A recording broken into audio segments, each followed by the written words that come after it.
मेरे को ये बुल मार्केट बेयर मार्केट से मेरे को कोई फर्क नहीं पड़ता है, बल्कि ये होता है कि जब मार्केट बहुत हाइप हो जाता है या हाई हो जाता है तो मैं वहां विड्रॉ कर जाता हूँ मार्केट से। जो हो रहा है सब लीला है। जब तक company perform in the story intact, again मैं उसी बात पे आऊंगा, जब तक मैनेजमेंट डिफोकस नहीं हो रहा है तब तक उस शेयर्स के अंदर बना रहने का है। रिस्क आप कितनी बड़ी रिस्क ले सकते हो, नहीं तो क्या है ना कि आप इतने बड़े मैच में खेल के चले जाओगे। इतने बड़ी इकोनॉमी जो हमारी आज $3.5-4 ट्रिलियन की इकोनॉमी, आप परसेंटेज में पैसा जोड़ते रह गए आप इसके अंदर, वो कैसे होगा? तो आपने गवा दिया ना वो अपॉर्चुनिटी को। ये अपॉर्चुनिटी मालूम नहीं कब आएगी। जो चाइना जो है ना, ये first wonder of 21st century है। आप चाइना को एक बार घूम के आइए, छोड़िए आप इधर उधर अलमाटी और वियतनाम और इधर कुछ नहीं, आप अपने बच्चे को चाइना दिखाइए। Hey guys, I'm happy to be a part of Zerodha's media network. Together, Zerodha and I plan to bring to you simple yet effective and impactful news and views from the best minds in the financial world.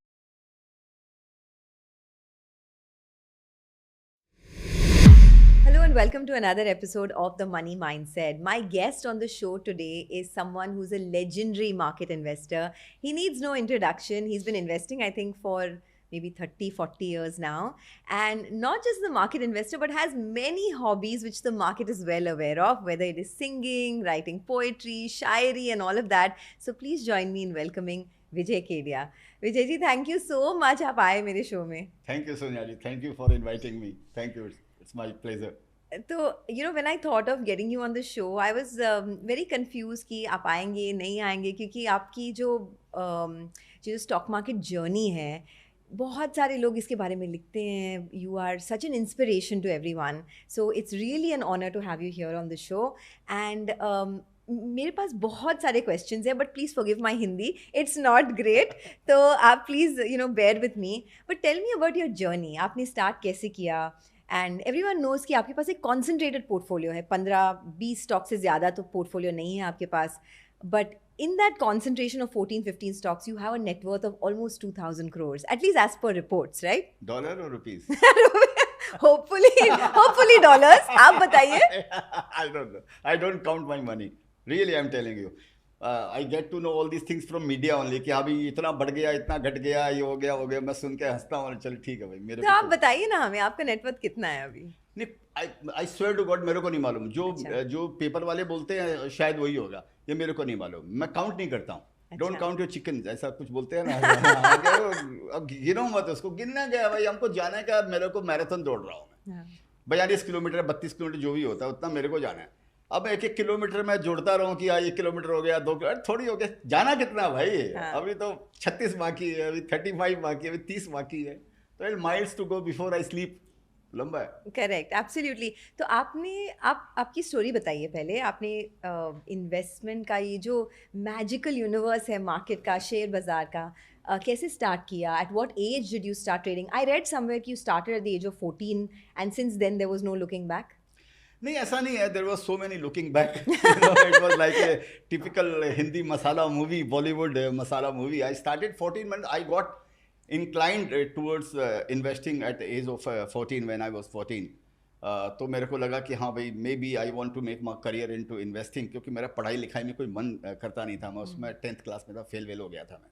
अच्छा. तो हाँ, तो मेरे को लगा यार अपने तो सब खत्म हो गया, कुछ करने का नहीं. And my father also died in the same 14 years of age. तो मेरे को लगा भी कुछ करना पड़ेगा. घर में भी हम लोग 4 भाई बहन थे, हम लोग मम्मी, तो हम लोग कुछ ना कुछ. तो इन्वेस्टिंग ये ऐसा लगा, इन्वेस्टिंग क्या सट्टा समझिए, वही ऐसा लगा कि यार शायद इसी में कुछ किस्मत आजमाई जा सकती है, क्योंकि कोई अपने पास कैपिटल वैपिटल नहीं था, जीरो कैपिटल कुछ था नहीं. तो ऐसे लगा कि यही काम ऐसा है जिसको मैं जीरो से शुरुआत कर सकता हूँ. And it doesn't need any qualification, it doesn't need any experience. तुक्का ही मार रहेगा ना, सट्टा ही कर रहेगा ना, तो तुक्का मारने का. लगा तो तीर, नहीं तो तुक्का. और 100-200 रुपया, 50 रुपया, 25-50 रुपया की वो हार जीत से वो शुरुआत किया. तो लेकिन जब वो लेजिटिमेट एज होती है, उस समय 19 ईयर्स एज थी लेजिटिमेट जो भी होती है उसमें स्टॉक मार्केट में आने के लिए. तो जब 19 साल का हो गया तो मैं शेयर बाजार के अंदर में आ गया, फ्लोर पे आ गया वहाँ पे. अच्छा। तो फिर आके वहाँ पर वो ट्रेडिंग चालू किया, सट्टाबाजी चालू। बट आपके घर में कोई और था जो ट्रेडिंग करता था, जो आपके आपके मेंटोर्स थे, या ऐसे ही आपने स्टार्ट किया? नहीं, ऐसी शुरुआत मैंने ऐसे ही किया कि मेरे जो ग्रैंडफादर थे वो ब्रोकर थे कलकत्ता के अंदर में। अच्छा। तो उसमें ब्रोकर कोई बहुत पैसा वैसा नहीं होता था ब्रोकर का। अब ब्रोकरों के पास में बिल्डिंग है और ये सब बड़े बड़े सब नेटवर्क हो गए, तो उसके अंदर में उस समय ऐसा कुछ था नहीं। तो उनको जब लगा कि मेरे को ब्रोकिंग करना नहीं था, क्योंकि किसी को बाबू बोलना, किसी को वो मस्का लगाना, वो अपने को आता नहीं था मेरे को। तो मैं वो सब छोड़ के सट्टा करने लग गया। तो घर वालों ने निकाल दिया, चाचा लोगों ने बोला ये बर्बाद कर देगा जो भी है, तो उन्होंने घर से निकाल दिया। तो मेरे लिए ब्लेसिंग इन डिस्गाइज था, उन्होंने निकाल दिया। तो मैं आज़ाद पंछी हो गया। बोला अभी क्या है, अभी अभी पूरा समंदर है नापने के लिए। बोलते हैं जब आपके पास में खोने के लिए कुछ नहीं होता है तो नापने के लिए पूरा आकाश होता है आपके पास। करेक्ट। तो मेरे साथ भी कुछ ऐसा हुआ कि अभी मैं फ्री बर्ड हूँ, अभी जो मेरी मर्जी है वही मेरे को करने का है।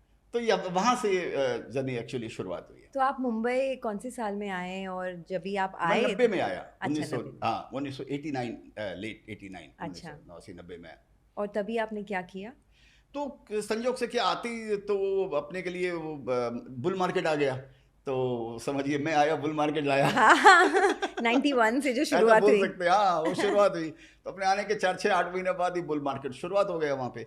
तो उसमें वो पार्टिसिपेट किया उसके अंदर में, बुल मार्केट में। और पार्टिसिपेट किया तो अपने समझिए अपना जो तुक्का था वो तीर हो गया, अपने लग गया, अपने बादशाह बन गए कि हाँ भाई अपने चल रहा है अपना।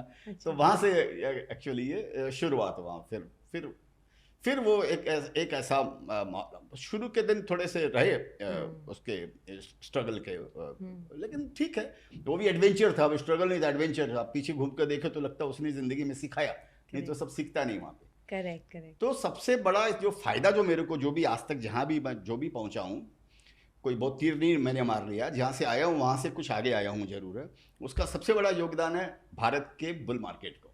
तो उसमें मैं सही टाइम पे, ईश्वर ने सही टाइम पे, सही जगह, सही माहौल में मेरे को पहुंचा दिया। तो पहुंचा दिया तो बस वो समझिए मेरे लिए फायदेमंद हुआ। बट एक होता है लक, एक होता है right time right place, but एक होता है स्किल। तो आप हमेशा स्मॉल कैप्स और मिड कैप्स में इन्वेस्ट करते हैं, लार्जली स्मॉल कैप्स। तो मुझे ये पॉडकास्ट के थ्रू जानना है कि आपने वो स्किल कैसे डेवलप किया। मुझे पता है आपका एक फ्रेमवर्क होता है स्माइल, मैंने पढ़ा था। तो आप उसके बारे में थोड़ा बताइए। और जो ये यंगर जनरेशन है जो अपना पोर्टफोलियो क्रिएट कर रहे हैं, उनको आप कैसे ये स्किल डेवलप करने के लिए आपकी क्या एडवाइस है? तो पहले तो मैं ये बता देता हूँ, लक और स्किल की जो आप बात करते हैं, वो ऑफ कोर्स लक जो है, समझिए स्किल इसको बोलते हैं, जो मैं समझाऊँ। कई बार आप कुछ काम गलत भी करते हैं, बिना स्किल के भी करते हैं, आपको अनुभव नहीं है, फिर भी आप कुछ काम करते हैं तो आपको उसमें फ़ायदा हो जाता है, या आप उसमें मरते मरते बच जाते हैं। वो आपको लक आपको बचाता है। लेकिन जितनी बार लक आपको बचाता है उतनी बार आपको एक लेसन सिखाता है। वो लेसन आपकी स्किल बन जाती है या आपका अनुभव बन जाता है। नेक्स्ट टाइम लक आपको नहीं बचाएगा, वो स्किल आपको बचाएगी। जो पहली बार जो इस लक से आपने वो स्किल सीखी, या समझिए आप गिरते गिरते बच गए, तो नेक्स्ट टाइम वो चीज़ आपको सिखाती है। पहला बात तो ये हो गया।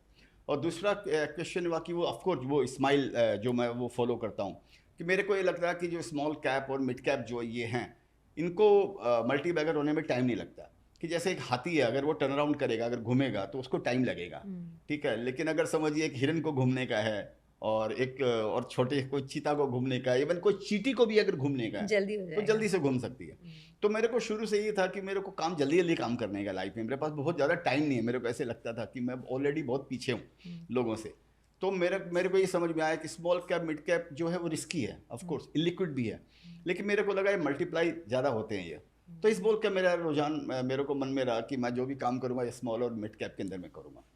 और आपने जो दूसरा आपने ये पूछा, आप स्माइल का फुल फॉर्म बताइए, मतलब जो व्यूअर्स हैं जिनको पता नहीं है आपका फ्रेमवर्क, तो उनके लिए आप थोड़ा सा तो बताएंगे। स्माइल को मैंने स्मॉल इन साइज, तो मैं इसी स्मॉल और मिड कैप के अंदर में करता हूँ। और स्मॉल इन साइज माने यहाँ पर तो मैं जो एक जगह पढ़ा, मिड कैप भी माने 30-35 हज़ार करोड़ का जो मार्केट कैप होता है वो भी मिड कैप में आता है टेक्निकली देखा जाए तो। यहाँ पर एज पर सेबी लॉ या एक्सचेंजेस का जो लॉ के हिसाब से, तो मेरा स्मॉल इन साइज मतलब है कि जिस भी सेक्टर में मेरे को इन्वेस्ट करने का है उसमें जो छोटी कंपनी है, नॉट नेसेसरी लास्ट कंपनी हो, 3 नंबर हो, 4 नंबर हो, 6 नंबर हो या 8 नंबर हो, स्मॉल इन साइज। तो मैं ये देखता हूँ कि इसके अंदर में कौन सी कंपनी मेरे पैरामीटर में ठीक बैठती है। और मीडियम इन एक्सपीरियंस की जो भी मैनेजमेंट जो है, क्योंकि मेरे को लगता है management plays a very important role.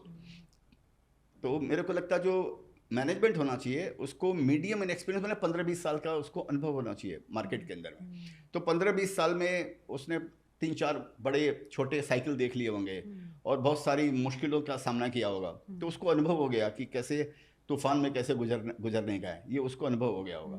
तो मैं जनरली इसी मुल्क में जो नई नई कंपनी आती है मैं उसमें इन्वेस्ट नहीं करता हूँ अभी तक तो इसीलिए उनका वो एक्सपीरियंस बहुत ज़रूरी है यहाँ पे। और लार्ज इन एस्पिरेशन की जो मैनेजमेंट का एस्पिरेशन वो बहुत कमाल है, वो बहुत ज़रूरी है। उसके fire in the belly hunger उसको होनी चाहिए उसको, कि मैं आज छोटी कंपनी हूँ, आज मैं 1000 करोड़ की कंपनी हूँ, मेरे को 5000 बनना है, 5000 से 10,000 करोड़ की कंपनी बनना है, फिर नेशनल कंपनी बननी है, इंटरनेशनल बननी है। तो वो उसके अंदर में हंगर उसके अंदर में होना बहुत ज़रूरी है इसमें। और लास्ट में होता है एक्स्ट्रा लार्ज मार्केट पोटेंशियल, लेकिन वो साइज जो है वो उसके प्रोडक्ट का साइज है, उसके सेक्टर का साइज बहुत बड़ा होना चाहिए। तो मैं एक शॉर्ट लाइन में बोलता हूँ तो मेरे को ऐसे लगता है कि I don't Hunt for the crocodile in the pond, I Hunt for the fish in the ocean, कि जिसके पास में पूरा समंदर तैरने के लिए। तो ये एक फॉर्मूला लगाता हूँ और इससे मैं मेरा इन्वेस्टमेंट करता हूँ। तो जैसे आपने बोला कि जो कंपनीज होते हैं उनको एटलीस्ट 10-15 साल का एक्सपीरियंस हो, मैनेजमेंट को एक्सपीरियंस होना चाहिए, बहुत साइकिल्स देखना चाहिए। आपने ऐसे बहुत साइकिल्स देखे हैं बुल और बेयर मार्केट के, राइट? 1990 से आपने शुरू किया था, तो आपने एटलीस्ट मे बी 4 बड़े बुल मार्केट देखे होंगे, 4 या 5, वेरी फॉर्चुनेट। एंड तो मैं आपसे जानना चाहती हूँ कि अभी जो चल रहा है मार्केट, थोड़ा सा बेयर मार्केट या थोड़ा सा करेक्शन जो चल रहा है, इसमें जो स्मॉल कैप और मिड कैप इन्वेस्टर्स हैं उनका करेक्शन जनरली ज़्यादा रहता है। अगर if Nifty corrects 5% then small caps generally correct 20%। तो आप ये बेयर मार्केट से जब भी गुजरते हैं तो आपका क्या साइकोलॉजी होता है? नहीं, मेरा माइंड बड़ा क्लियर है मैम। मैं ऐसा सोचता हूँ ये बुल मार्केट बेयर मार्केट ऐसा वैसा कुछ नहीं होता है। तो मेरा कोड भी है कि we are neither in a bull market nor in a bear market, we are into stock market. तो आपको इंडियन इकोनॉमी को समझने का है।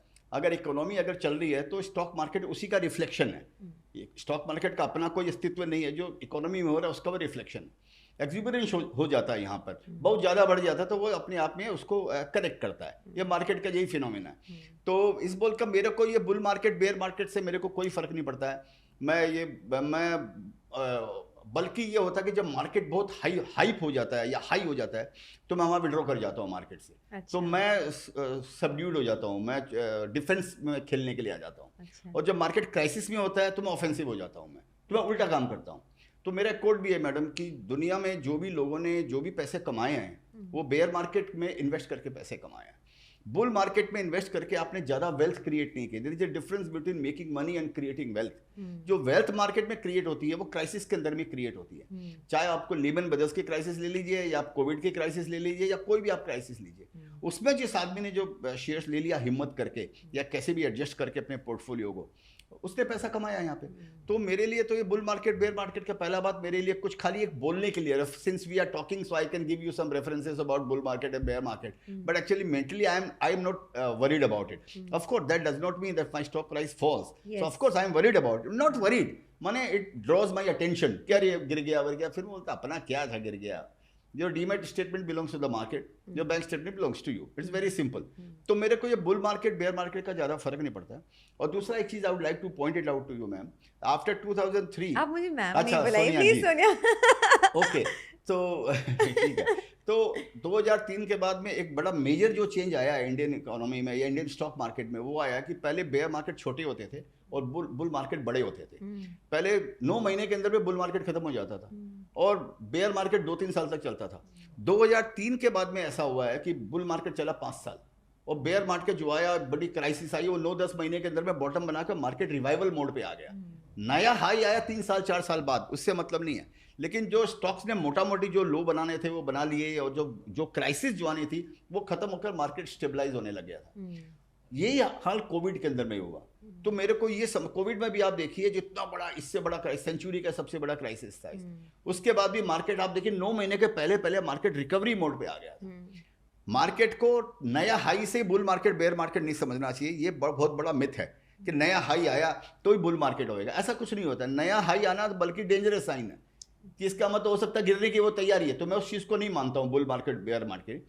बल्कि मैं आपको बताऊंगा 2008 से 2012 के बीच के अंदर में ये 4-5 साल ऐसे गए जिसमें मैंने जो शेयर्स लिए थे पहले वो उस समय 50-50 100 गुना हो गया 8 से 14 के बीच में। Correct. और लोग सोचते हैं 2014 के बाद में बुल मार्केट आया, लोग ऐसा सोचते हैं।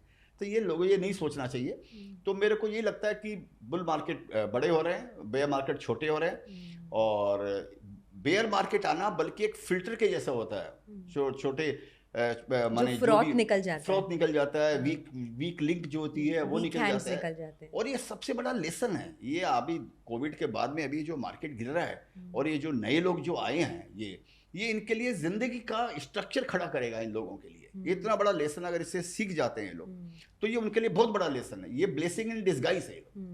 शेयर बाजार में लोग पहले आते हैं ना सोनिया जी, तो क्या सट्टा करने के लिए आते हैं सबसे पहले, तुरंत पैसा कमाने का ये वो, और मार्केट साथ देता है क्योंकि चलती हुई ट्रेन को आप धक्का लगाएंगे तो आपको लगेगा आप धक्का लगा रहे हैं, उल्टी दिशा इसीलिए चल रहा है। हाँ, इसीलिए चल रहा है। अब दूसरी उल्टी दिशा में लगाएंगे तो आपको मालूम पड़ेगा आप में कितना दम है। तो लोगों को सबको ये समझता है कि इस मार्केट में आए, कुछ भी ले लिया, किसी ने बता दिया, आपने पैसे कमा लिया, आपको लग रहा है मैं इनविंसिबल हूँ, अभी मैं तो एकदम यहाँ पर फर्स्ट क्लास हो गया, मैं तो जीत लिया मार्केट को।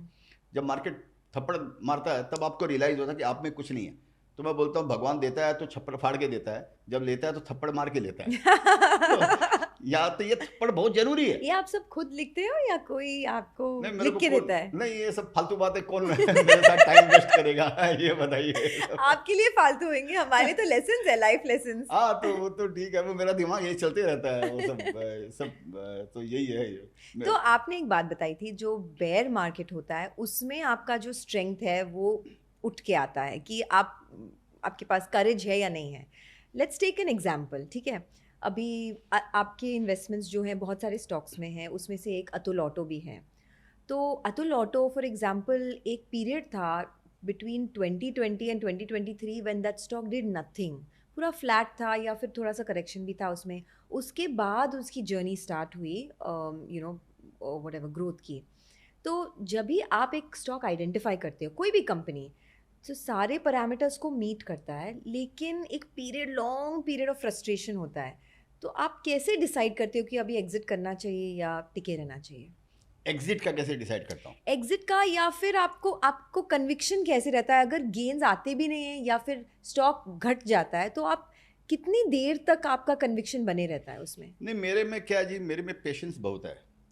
तो मेरा एक कोट है कि chase the story behind the stock, not money on the table. Money will make you rich but story will make you wealthy. तो ये दोनों चीज़ों में लागू होता है। ये बाजार गिरता है तब भी लागू होता है और बढ़ते हुए बाजार में भी लागू होता है। कई बार ऐसा होता है कि आपने 50 रुपये में शेयर्स ले लिया, आपको लगता है वो 100-150 रुपया हो जाता है, आप निकल जाते हैं और बाद में मालूम पड़ा वो 2000 रुपया हो जाता है, 5000 रुपया हो जाता है, तो आप तो वो स्टोरी मिस कर गए आपको। ऐसा भी होता है कि आपने शेयर्स लिया 50 रुपये के अंदर में, वो 500 रुपया हो गया। जो फॉर्मूला मैंने अभी आपको बताया है, जो मैं सोचता हूँ, उसी फॉर्मूले के हिसाब से मैंने 500 में भी नहीं बेचा या 200 में भी नहीं बेचा, लेकिन उसके बाद में गिर के वो 50 रुपया आ गया। वो 5 साल तक 50 रुपया 50 और 100 के बीच में घूमता रह गया, जो आप बात कर रहे हैं। ऐसा भी होता है। तो आपको तो एक फॉर्मूला चुनना पड़ेगा। आप इतने स्मार्ट तो हो नहीं कि इसमें ये फॉर्मूला लगा लोगे, इसमें ये फॉर्मूला लगा लोगे। ऐसा तो आपके पास में कोई वो बॉल है नहीं, कोई क्रिस्टल बॉल, इससे आपको मालूम पड़ेगा। प्रिंसिपल तो एक ही आपको लगा के चलना पड़ेगा। तो मेरा प्रिंसिपल यही है कि मैं जब तक स्टोरी इंटैक्ट है तब तक मैं शेयर्स के अंदर में बना रहता हूँ। तब तक चाहे वो परफॉर्म करे, नंबर्स में परफॉर्म ना करे, या मार्केट में परफॉर्म करे या मार्केट में परफॉर्म ना करे, मैं उसके अंदर में बना रहता हूँ।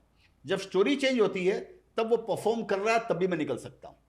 तो मैं शेयर मार्केट प्राइस पे ध्यान नहीं देता हूँ, मैं कंपनी की एक्टिविटी पे ध्यान देता हूँ। बट आप अतुल ऑटो के बारे में सपोज हम बात कर रहे हैं, तो उसमें एक पीरियड था जब भी परफॉर्मेंस हुआ नहीं था, आई थिंक कोविड के तुरंत बाद या कुछ, तो परफॉर्मेंस बहुत घटा था, बट आप टिके रहे उसमें। तो at what point do you decide कि अभी परफॉर्मेंस ठीक है, 6 महीने नहीं हो रहा है, मैं अगले और 6 महीने वेट करूँगा? तो आपका क्या है वो टाइम फ्रेम? नहीं, मेरा क्या जी, लेने का भी मेरा कोई डेफिनेट टाइम नहीं है। अगर मैं शेयर्स लेता हूँ, आप मेरे को पूछेंगे कब बेचोगे, तो मेरे को नहीं मालूम है। हो सकता है 6 महीने बाद, हो सकता है 12 साल बाद। और कौन सी प्राइस पे बेचोगे, मेरा कोई प्राइस नहीं है, क्योंकि यहाँ पर 50 रुपये के शेयर्स 50,000 रुपया होते हैं। ये हम लोगों ने देखा है। जैसे आपने सुना होगा, मेरा एक शेयर्स है, अगर मैं उसमें डिविडेंड जोड़ूँ, सेरा सैनिटरीवेयर, तो 16,000 टाइम्स का रिटर्न दिया मेरे को, 16,000 टाइम्स। अगर मैं डिविडेंड उसमें कैलकुलेट करता हूँ तो 1 रुपया कॉस्टिंग पकड़ता हूँ। तो one idea can change your life. Correct. तो यहाँ तो एक स्टॉक के अंदर में ही आपका काम हो सकता है। तो इस बोलकर मेरे पास कोई प्राइस टारगेट, ये चीज़ मेरे को ये सिखाती है कि मेरे पास प्राइस टारगेट नहीं है, मेरे पास में टाइम का टारगेट नहीं है। जब तक चल रहा लल पीरियड है तो भी लल। देखिए क्या है ना, मैं क्या समझता हूँ, स्टॉक मार्केट में जो आपका पोर्टफोलियो ना, आपको उसको इंडिविजुअल अगर आप देखेंगे, सारे के सारे शेयर्स, सारे के सारे एथलीट 8.9 सेकंड के अंदर में तो 100 मीटर नहीं क्रॉस करने वाले हैं ना। आपको पूरा बुके देखने का है कि मेरे बुके के अंदर में कितने फ्लावर्स हैं। उसके अंदर में कोई खुशबू ज़्यादा देगा, कोई ज़्यादा देर तक टिका रहेगा, कोई आर्टिस्टिक ज़्यादा है, कोई पोर्टफोलियो आपका परसेंटेज वाइज रिटर्न देगा, कोई मल्टीपल टाइम्स रिटर्न देगा, कोई परफॉर्म नहीं करेगा। ओवरऑल आपको देखना चाहिए। सिंगल अगर आप उसको देखेंगे तो आपको रिग्रेट आपको आ सकता है कि अरे ये मेरा परफॉर्म नहीं किया। जरूरी थोड़ी है सारे के सारे शेयर्स परफॉर्म करेंगे। तो अगर वो नहीं परफॉर्म करता है और मैनेजमेंट अगर कोई गलती नहीं कर रहा है या कोई बेवकूफ़ी अगर नहीं कर रहा है, तो तब तक मैं उसके अंदर में टिका रहता हूँ। ओके, तो आपने सेरा सैनिटरी वेयर के बारे में बात की थी। That is one of the big stocks in your portfolio, right? 1600%, 16,000 times 16,000 times times या was a return. रिटर्न। हाँ, Wow. मेरी जीरो कॉस्टिंग है, तो 1 रुपया कॉस्टिंग पकड़ते हैं मैथमेटिक्स के हिसाब से, हाँ. तो 16,200 रुपये में बेचा मैंने उसको। वाओ। तो आपने जब ये आइडेंटिफाई किया था तो क्या पैरामीटर्स थे? मतलब जैसे कि आपने जो स्माइल फॉर्मूला बताई थी, but apart from that any other ऐसे ग्रीन फ्लैग्स, रेड फ्लैग्स जो आप देखते हैं कंपनी में? सेरा सैनिटरी वेयर के एग्जांपल लेते हैं। उसमें ऐसा था जी कि वो कंपनी उस समय 3 ही कंपनियां लिस्टेड थी सैनिटरी वेयर के अंदर में। एक तो जैसे ये सेरा सैनिटरी वेयर थी, एक हिंदुस्तान वो EID पैरी थी एक, EID पैरी, और एक हिंदुस्तान सैनिटरी वेयर थी। ये 3 कंपनियां लिस्टेड थी। बाकी मोरबी में वो सब जो अनऑर्गेनाइज जो सेक्टर में जो बनते हैं उसमें वो सब बनते थे। तो बस 3 ही कंपनी थी। और मार्केट साइज इंडिया तो ग्रो हो ही रहा है, हम देख ही रहे हैं कि लगातार ग्रोथ चलती आ रही है इंडिया के अंदर में। तो हाउसिंग में भी ग्रोथ आनी है। ये तो माने कोई भी आदमी देखकर ऐसे ही बोल देगा, इसमें आपको कोई ज़्यादा स्टडी करने की ज़रूरत नहीं है कि इंडिया ग्रो करेगी। जब तक प्रोडक्टिविटी में ग्रोथ होती है और पॉपुलेशन में ग्रोथ रहती है, हर कंट्री एक्सपेंड करती है, हर कंट्री ग्रो करती है। तो इंडिया में 2 चीज़ थी, प्रोडक्टिविटी में भी ग्रोथ थी और पॉपुलेशन में भी ग्रोथ थी। तो हाउसिंग में ग्रोथ आएगी, हाउसिंग में आएगी तो समझिए सैनिटरी वेयर के अंदर में आएगी। तो वहाँ पर एक कुछ ऐसा हुआ कि पहले तो वो सस्ता था शेयर्स, दूसरों के पी वाइज एकदम ये शेयर्स बहुत सस्ता था। तो मेरे को खाली ये समझ में आया कि ये दूसरे बाकी जो हैं ये सब 10-12 के पी में मिल रहे हैं और सेरा सैनिटरी वेयर 5 के पी में मिल रहा है। और मैंने एक डेवलपर से, जो रियल एस्टेट का डेवलपर है, मेरा कजिन है, उससे मैंने पूछा तो उसने बोला हम तो सेरा यूज़ करते हैं और जनरली डेवलपर जो है वो ज़्यादा सेरा यूज़ करते हैं वो लोग, क्योंकि वो सस्ता है औरों के बजाय। तो मेरे को लगा हाउसिंग में बूम आ रहा है, ये सब आ रहा है वो सब, तो फिर मैंने ये सेरा लिया। उसी समय एक चीज़ ये और भी कि EID पैरी ने अपना जो डिवीज़न था, अपना जो ये इसका सैनिटरी वेयर का डिवीज़न था, वो उन्होंने रोका को बेच दिया। तो जब रोका को बेचा तो उन्होंने सेल्स का डबल प्राइस दिया उन्होंने, और सेरा उस समय सेल्स के हाफ प्राइस में मिल रहा था। तो मेरे को 4 टाइम्स का लेवरेज था ना, कि समझिए अगर 1000 करोड़ का टर्नओवर था, ये 500 करोड़ में मिल रही है, और रोका ने 1000 करोड़ वाली कंपनी को 2000 करोड़ में लिया। तो मेरे को लगा 500 करोड़ 2000 करोड़ तो मेरे पास में तो लेवरेज है। तो मैंने वहाँ पर मेरा इन्वेस्टमेंट और मैंने और कॉन्फिडेंस आ गया और मैंने उसको रख के रखा। तो ये छोटी सी बात है, बड़ी सिंपल बात है, ये आप ऑब्जर्व करेंगे तो बड़ा सिंपल बात है। तो उसी हिसाब से मैंने बस सेरा लिया, और फिर तो हाउसिंग का बूम चलता रहा, वो सब, और पॉपुलेशन ग्रोथ भी चल ही रहा है इंडिया में। तो मैंने उसको पड़ा रखा, मैंने थोड़ा थोड़ा बीच बीच में मैं बेच देता हूँ, वो थोड़ा थोड़ा बेचा। लास्ट का जो भी 1-1.5% जो बचा हुआ था, वो अभी मैंने लास्ट ईयर मैंने सितंबर 23 में 8,200 के भाव में 1-to-1 बोनस आ गया, तो 16,400 के भाव में मैंने सारा बेच दिया मैंने। अच्छा, आपने सारा फिर मैं एग्जिट कर दिया, तो 16-17 साल हो गया, 18 साल हो गया। वाह, तो आप 18 साल एक स्टॉक में टिके रहे? एकदम टिका रहा है। वाह। हाँ, वो एकदम वैसे मैं ऐसे टिका रहता हूँ। तो अगर आप नेक्स्ट 10 इयर्स के लिए, अगर आपको कोई बड़ी ट्रेंड दिखी, आपने बोला हाउसिंग के ट्रेंड आपने पकड़ा, उसमें आपने सैनिटरी वेयर में इन्वेस्ट किया, नेक्स्ट 5 to 10 इयर्स में 1-2 बड़े ट्रेंड्स जो आपको नजर आ रहे हैं? 1-2 ट्रेंड्स देखिए, मेरे को क्या लग रहा है कि हम लोग अभी अमृतकाल के अंदर में, मेरे को लग रहा है इंडिया जो है ना, वो it's going through adolescence phase, जिसको बोलते हैं कि वो चाइल्डहुड से एडल्टहुड पे इंडिया एंटर कर रहा है। और अगले जो 5 साल 7 साल इंडिया के लिए इतने इम्पॉर्टेंट है, या ये डेकेड आप समझिए, डेकेड इतना इम्पॉर्टेंट है, इसमें इंडिया का इस सेंचुरी का स्ट्रक्चर तैयार होगा। इस डिकेड में, नेक्स्ट 5-7 ईयर्स के अंदर में, 7-8 ईयर्स के अंदर में आप ये समझ लीजिए अगले 50 साल में, 100 साल में इंडिया क्या करने वाला है, उसका स्ट्रक्चर तैयार होगा। तो ये बड़े फ्रेजाइल हैं और बड़े इंपॉर्टेंट हैं और बड़े ग्रोथ वाले रहने चाहिए। तो इसका मतलब ये नहीं है कि मेरे को लग रहा सारे सेक्टर बूम करने वाले हैं, कि हर चीज़ को अगर आप पैरामीटर से कंपैरिजन करेंगे कोई भी, हम बोलते हैं जैसे पर कैपिटा इनकम बोलते हैं, हम बोलते हैं पर कैपिटा कंजम्पशन बोलते हैं, जो फॉर्मूला लगाते हैं, कंपेयर करते हैं चाइना से, कंपेयर करते हैं दूसरी कंट्रियों से, तो मिनी स्केल हम कहीं भी नहीं है। करेक्ट। हम कोई चीज़ में कहीं कुछ आते ही नहीं, हमारा कोई कंपैरिजन में नहीं। और चाइना जब भी $3,000 पर कैपिटा जीडीपी हिट किया, तो चाइना का जो बूम स्टार्ट हुआ वो I think it went on for the next 10 years, और हम लोग अभी तक we are still at about 2100 और 2700 के आसपास। हाँ, हम लोग हैं। 2700। तो ये ऐसा ही होता है। थोड़े दिन पहले डेटा था कि $2000 जब आपको पर कैपिटा इनकम करती है तो कंज्यूमरिज्म का बूम आता है। अभी शायद इन्फ्लेशन जुड़ गया समझिए, तो अभी 3200 के ऊपर, 3000 के ऊपर अगर क्रॉस करता है तो कंज्यूमरिज्म का वो बूम आता है, वो जोर से इकोनॉमी बूम करती है वो। तो वो इंडिया में भी वो होने वाला है, वो समझिए हो सकता है अगले साल ऐसा हो जाए। तो मेरे को लगता है सेक्टर तो सारे अच्छे करने वाले हैं। तो और लेकिन कुछ सेक्टर जो मेरे को अच्छे लगते हैं, मेरे को क्या, मैं हमेशा उल्टा सोचता हूँ, जो नहीं चलता है मेरा ध्यान उसके अंदर में जाता है, जो फैशन में आ जाता है मैं उस सेक्टर को छोड़ देता हूँ। मैं उसमें कॉशियस हो जाता हूँ कि ये तो बड़ा ट्रेंडी हो गया, हर आदमी यही बात कर रहे हैं, तो मैं उसमें बात थोड़ा मेरा उधर ध्यान नहीं रहता, मैं बेचता भी नहीं हूँ, पड़ा रखता हूँ उसको। तो मेरे को लगता है जैसे टूरिज्म है फॉर एग्जाम्पल, अभी इंडिया टूरिज्म के लिए अभी अंडर पेनिट्रेटेड है। इंडिया में आपको सोनिया जी, आपको स्विट्जरलैंड भी मिलेगा इंडिया के अंदर में, इबिजा भी आपको इंडिया में मिलेगा, लंदन भी मिलेगा, आपको स्नो भी मिलेगा, रेगिस्तान भी मिलेगा, पहाड़ भी मिलेगा, उदयपुर की लेक भी आपको मिलेंगी, लेक पैलेस भी यहाँ पर मिलेंगी, आपको झोपड़े भी मिलेंगे, गांव भी मिलेगा, शहर भी मिलेगा आपको। जो दुनिया में हम जाकर देखते हैं 600 साल पुराना बेसिलिका खंडर पड़ा हुआ, हम उसको जाकर बोलते आहा, लाखों रुपया खर्चा कर देते हैं। इटली जाकर आया, मैं देखा 600 साल पुराना चर्च है, टूटा फूटा या ये जो भी है, हाँ। उसको देखने के लिए ये सब मार्केटिंग है। ये सब इंडिया में प्रॉब्लम क्या, इंफ्रास्ट्रक्चर का, वहां तक पहुंचने का इंफ्रास्ट्रक्चर बराबर नहीं है, होटल्स बराबर नहीं है, वहां पर लोग जाने का है वो बराबर नहीं है। तो मेरे को लगता है इंडिया अपने आप टूरिज्म का इतना बड़ा स्कोप है। अब इंडिया से ज्यादा टूरिस्ट आप सोचिए थाईलैंड जैसी कंट्री, छोटी सी कंट्री के अंदर में जाते हैं वहां, या और दूसरी कंट्री में आप देखिए, अभी एक ट्रेंड चलता है, अभी जिसको बोला वियतनाम जा रहा है, अलमाटी जा रहा है, अब इधर जा रहा है, उधर जा रहा है, मालदीव जा रहे हैं। अब अरे भैया यहाँ पर एक बीच है हमारे मालदीव, लेकिन साफ नहीं है, हम उसको केयर नहीं करते हैं, इंफ्रास्ट्रक्चर नहीं। तो मेरे को लग रहा है कि गवर्नमेंट का फोकस अभी जैसे हो रहा है डोमेस्टिक टूरिज्म के ऊपर में, चाहे वो रिलीजियस के कारण हो, महाकुंभ को देखिए 40 करोड़ आदमी जाएंगे। मैं कहीं पढ़ा, बोलता है कि एक आदमी ने भीख मांगने का धंधा किया, बोलता है मैं 45 करोड़ रुपया भीख मांग के कमा लूंगा। तो बताइए लोग क्या क्या आइडिया निकालते हैं। तो मतलब एक तो मेरे को लग रहा है ये सारी चीजें जो है वो अच्छी करनी चाहिए। टूरिज्म तो इसमें जैसे टूरिज्म अच्छा करना चाहिए, इंफ्रास्ट्रक्चर तो of course you can not imagine A 35 trillion dollar economy without infrastructure. तो वो भी अच्छा लगता है।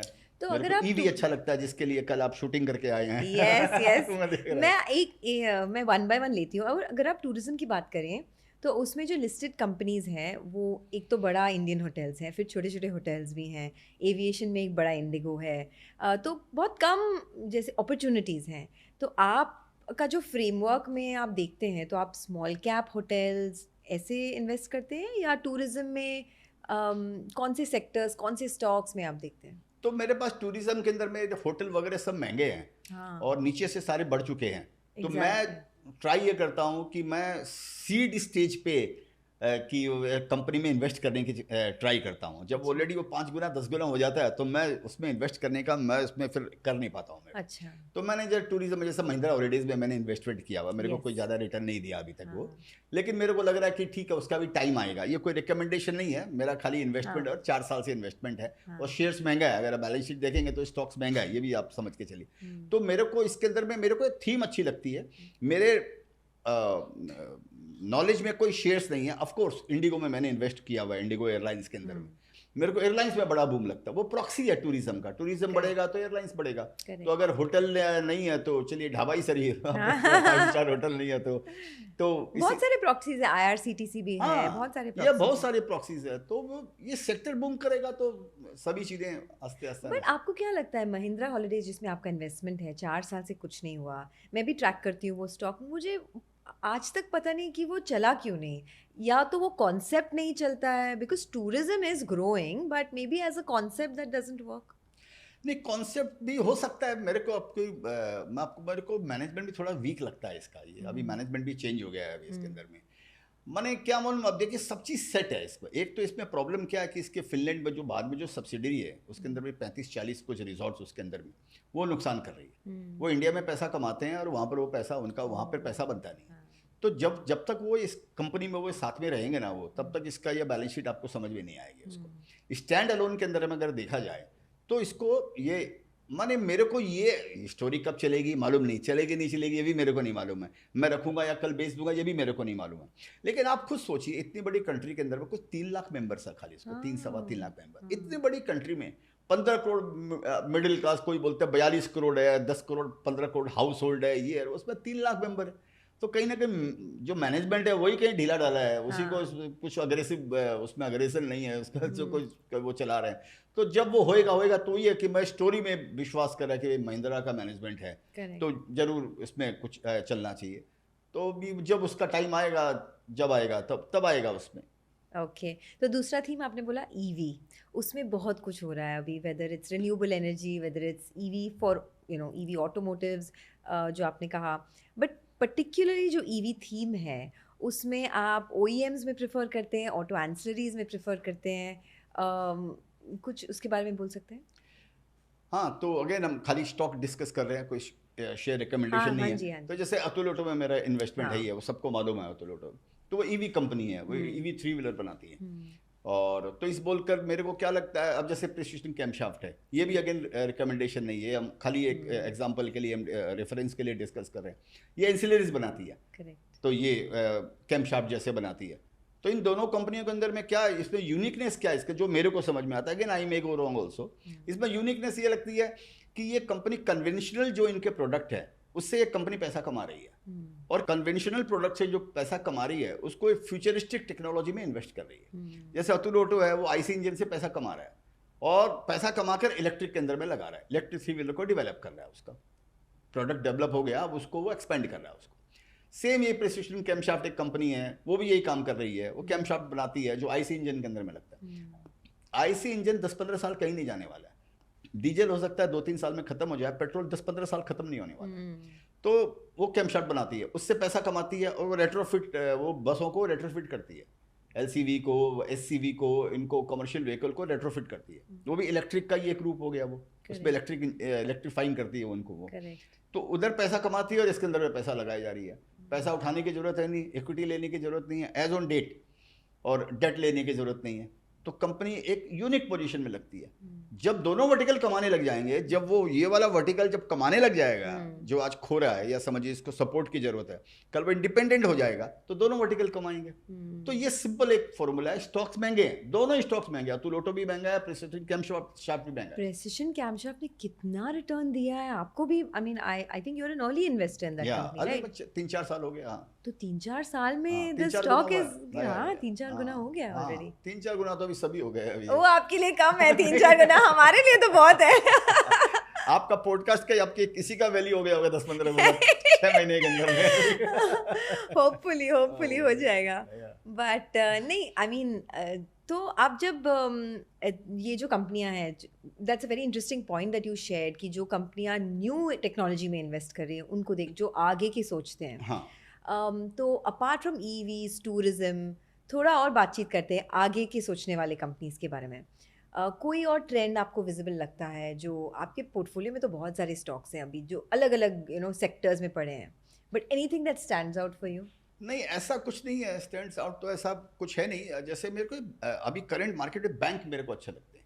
अच्छा। हाँ, जो PSUs बैंक, छोटे छोटे जो बैंक्स हैं PSUs के अंदर में, मेरे को सस्ते लगते हैं। वो आप इतने सस्ते लगते हैं कि मेरी इच्छा होती है कि वो बैंक खरीद लूँ मैं। अच्छा, स्टॉक छोड़ो, बैंक ही खरीद लेते हैं। अभी यही करने का मेरे को, अभी स्टॉक लेने का मन नहीं होता मेरे को अभी। अच्छा। कोई कंपनी लेने का मन होता है कि अपनी कंपनी। अभी तक मैं इन्वेस्टर, एज ए इन्वेस्टर इस साइड में बैठा हूँ। अभी लगता है कि कोई कंपनी ले और मैं दूसरी साइड में बैठूँ। तो आपकी जो रिस्क एपेटाइट की जो ये क्वालिटी है, ये आपने कल्टिवेट किया या पहले से ही आप बहुत ही रिस्की हैं? नहीं, देखिए, रिस्क मेरे को ऐसे लगता है कि रिस्क जो होता है ना, वो गॉड गिवन होता है आपको।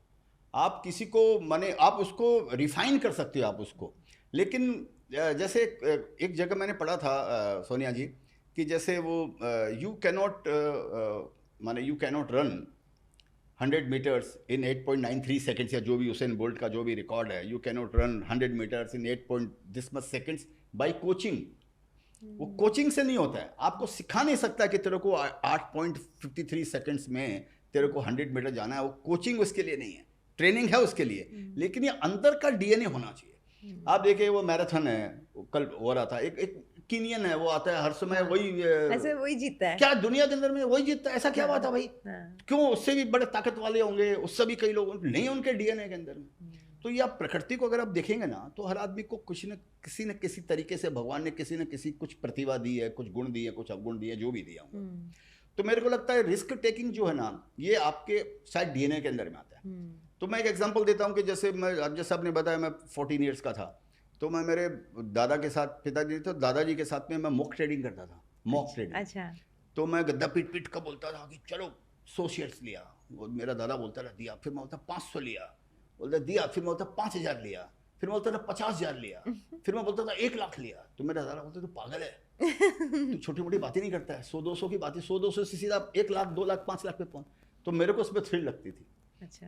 थ्रिल मेरे को उसमें लगता था यही जीवन है क्या, 100-200-500 ये सब। तो ये उस समय तो मैं समझता नहीं था कि इस रिस्क में मैं मर भी सकता था ना, और मरा भी कई बार, ऐसा तो है नहीं, लेकिन वो रिस्क नहीं छोड़ा। मेरे को काम वही करने का है, थ्रिलिंग का। जिस काम में थ्रिल नहीं हो, मेरे को वो काम करने का ही नहीं है।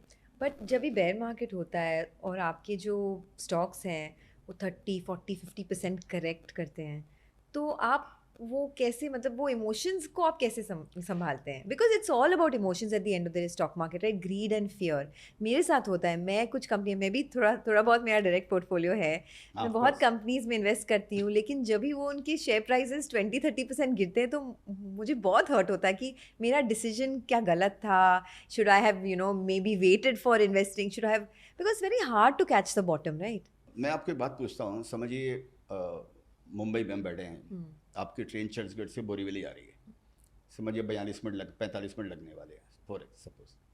वो बॉम्बे सेंट्रल जाके लेट हो जाती है, तो आप ट्रेन से उतर जाओगे? नहीं उतरोगे। नहीं।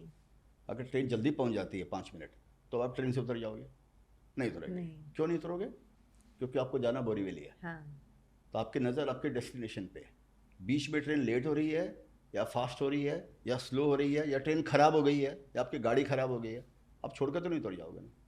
तो डिपेंड करता है आपका डेस्टिनेशन क्या है आपका। तो मेरा डेस्टिनेशन जो है, जैसे मैंने आपको बताया, मेरा डेस्टिनेशन कंपनी की स्टोरी है, कि जब तक उसकी स्टोरी इंटैक्ट है, मैं कंपनी के साथ में। जो सेरा का एग्जांपल दिया मैंने आपको, 75% घटा वो। अच्छा। अपनी पीक से 50-60% तो 10 बार घटा होगा अपनी पीक से। बड़ा आप निकले नहीं निकल, बीच बीच में थोड़ा थोड़ा जो बेचता था, वो घटने के कारण नहीं, क्योंकि मेरे को प्रॉफिट बुक करने का था। अच्छा। वो अलग बात है, लेकिन मीनिंगफुल स्टेक में उसके अंदर मैं रखता हूँ, मेरे को उसका फर्क नहीं पड़ता, थोड़ा थोड़ा मैं बेच देता हूँ। वो बेचने के कारण शायद हो सकता है जो उसको मैं होल्ड करता हूँ। ये भी सबका अपना अपना अलग अलग स्टाइल है, कि अभी मैं थोड़ा बेच दिया तो मेरे को लग रहा है अभी, और दूसरा मैं क्या करूँगा, वो पैसा मेरे को, जब मैं पैसा बैंक पे रखता हूँ ना, लिक्विड रखता हूँ, तो मेरे को नींद नहीं आती। सच्ची बोलता हूँ, मेरे को लग रहा है कि देखिए मैं रिकॉर्ड तभी बना सकता हूँ जब मैं क्रीज पे खेलता रहूँगा। मेरे मन में क्या आता है कि गिर गया, अभी मैं निकल गया, तो इसका मतलब मैं गेम से आउट हो गया, पेविलियन जाके बैठ गया। गेम से आउट होऊंगा तो मैंने तो अपॉर्चुनिटी भी खो दी रन बनाने की, आउट ही होऊंगा ना, अभी भी आउट ही हो गया ना भाई। हाँ। तो पेविलियन में आके बैठ गया तो आउट ही हो गया। हाँ। तो इसको खेलते खेलते आउट होने का मेरे को। तो मेरा जो नज़र जो है ना, वो मेरा, मैं मैराथन दौड़ रहा हूँ, वो आपको बताया, तो इस बॉल का बीच का मेरे को फर्क नहीं पड़ता। और ये मैंने देख लिया, ये 50 बार देखा है कि 10 रुपया का शेयर 500, 500 का शेयर 50, 50 का शेयर 5000। ये पूरी जिंदगी देखा है, खुद भी देखा है, लोगों को भी पढ़ा है, उनका भी डेटा आता है। हम सीखते क्या है, तो वो मैं नहीं सोचता हूँ, क्योंकि मेरे को उसी में रिकॉर्ड बनाने का है। ओलंपिक आया एक बार में, मेरे को उसी में टिका रहने का, मेरे को उसमें रिकॉर्ड बनाने का भाई। अगर मैं छोड़ के चला गया तो मेरा भविष्य खत्म हो गया। दूसरी स्टोरी भी अगर मैं ढूंढूंगा, हाँ, अनटिल अनलेस स्टोरी में कोई प्रॉब्लम आ गई, जो मैं हमेशा बोल रहा हूँ कि स्टोरी इज इंपॉर्टेंट। अगर मैं दूसरा शेयर्स बेच के लूंगा तो वो भी तो मेरे को उसी हिसाब से महंगा मिलेगा, उसमें मेरे को फिर दिमाग लगाना पड़ेगा मेरे को। मैं इतना काम क्यों करूं मेरे को? तो मेरे को उससे फर्क नहीं पड़ता। मार्केट गिरता है, मेरे शेयर्स गिरते हैं, मेरे को उसमें फर्क नहीं पड़ता है। मार्केट मजबूत रहता है और मेरे शेयर्स नहीं चलते हैं या गिरते हैं तो मैं उस पर ध्यान देता हूँ। अच्छा, इसमें क्या प्रॉब्लम? तो जो बुल मार्केट में अगर आपके पोर्टफोलियो में अंडर परफॉर्मर्स है तो फिर आप निकल जाते हैं मैं निकलता नहीं हूँ, उस पर ध्यान देना आप ध्यान शुरू करता देना, हूँ, लेकिन हाँ। मेरे को उत्तर नहीं समझ में अगर आता है उसका, क्योंकि मेरे को कंपनी का नंबर्स तो नहीं मालूम आगे क्या होने वाला है। मैं मैनेजमेंट से बात नहीं करता हूँ ज़्यादातर, मैनेजमेंट से अच्छा। बात करके पैसा खोता हूँ मैं। अच्छा। मैनेजमेंट को खुद को नहीं मालूम वो क्या बनने वाला है। तो फिर आपको कैसे पता चलता है कि जो कन्विक्शन आपका है वो स्ट्रांग कैसे होता है कि चलो मैनेजमेंट अच्छा कर इंडिया रहा है? मार्केट देख के कि इंडिया में उसके प्रोडक्ट की डिमांड है कि नहीं है। ओके। कंपनी वाला 6 महीना नहीं भी परफॉर्म करेगा तो उसके ईवी की डिमांड होगी या नहीं होगी। आपने कल खुद ही आपने बोला जाकर एक्सपो के अंदर में कि ईवी का ये वो एक बात एक एग्जांपल दे रहे हैं। करेक्ट। तो ईवी के बारे में तो कहीं दो मत है नहीं। ईवी तो कहीं साफ होने वाला है नहीं, बराबर है। ये तो रहने वाला है, ये तो आगे आगे रिप्लेस करने वाला है, चाहे इसको 15 साल लगेगा आपको। तो उसमें अगर कोई कंपनी 6 महीना परफॉर्म नहीं की, 1 साल परफॉर्म नहीं की तो नहीं की, अब उसमें मैं क्या करूंगा। मेरे कुछ शेयर्स ऐसे हैं जो 4 साल परफॉर्म नहीं किए। कोविड के बाद में, जो कोविड के पहले जो टॉप बनाए उसके बाद में 4 साल में उन्होंने परफॉर्म ही नहीं किए। 2-3 शेयर्स मेरे पास में ऐसे हैं, रेप्रो इंडिया, वेवो ग्लोबल और एक कंपनी ऐसी होगी जो परफॉर्म नहीं किया। अभी मैं क्या कर सकता हूँ, उसको नहीं किया तो नहीं किया। दूसरे परफॉर्म के लिए तो मन में थोड़ा शांति है कि चलो ठीक है मैं गेम में टिका हुआ हूँ। पर उसमें अपॉर्चुनिटी कॉस्ट भी है ना। लेकिन इतना राइट आप कैसे हो जाओगे? हाँ। आप इसको दूसरी तरीके से समझो मेरा दूसरा शेयर परफॉर्म किया, तेजस नेटवर्क फॉर एग्जांपल, हाँ। 40 गुना हो गया नीचे हाँ। से, 30 गुना 40 गुना हो गया सपोज कोविड के बाद में। अगर मैं तेजस नेटवर्क की बजाय समझिए रेप्रो इंडिया ही ज़्यादा ले लेता और तेजस नेटवर्क उतना नहीं लेता जितना मैंने लिया, तो मैं आज किधर खड़ा रहता। तो जिंदगी में हर चीज़ों के उत्तर नहीं मिलते और सारा काम आप ही कर लोगे तो फिर ईश्वर क्या करेगा? फिर आपका तकदीर क्या करेगा? भगवान क्या करेगा काम? तो ये बिजनेस है। पर आप जैसे अंडर परफॉर्मेंस की बात करते हो, अभी हाल ही में क्योंकि अभी न्यूज़ में है कोटक महिंद्रा बैंक को आप देख लीजिए, 4 साल से 5 साल से स्टॉक ने कुछ भी नहीं किया। बहुत ही बढ़िया बैंक है, ग्रेट मैनेजमेंट, स्टेबल परफॉर्मेंस, सब कुछ। 4 साल पहले जो भाव था आज भी वही भाव है 1900 के आसपास, नंबर्स भी आज अच्छे हैं। तो ऐसे टाइम पे क्या करना चाहिए? क्योंकि Kotak Mahindra bank is a stock I think in almost everyone's portfolio because of large cap ये वो। ऐसे टाइम पे आपको क्या लगता है क्यों ऐसी अंडर परफॉर्मेंस आती है?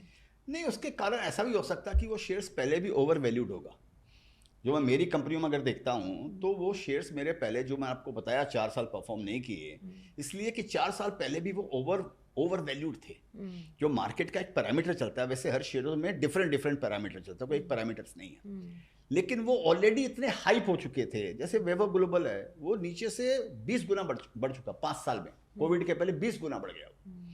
उसमें इतनी वैल्यू नहीं थी उसके अंदर में, लेकिन मैं भी कैरिड अवे हो गया।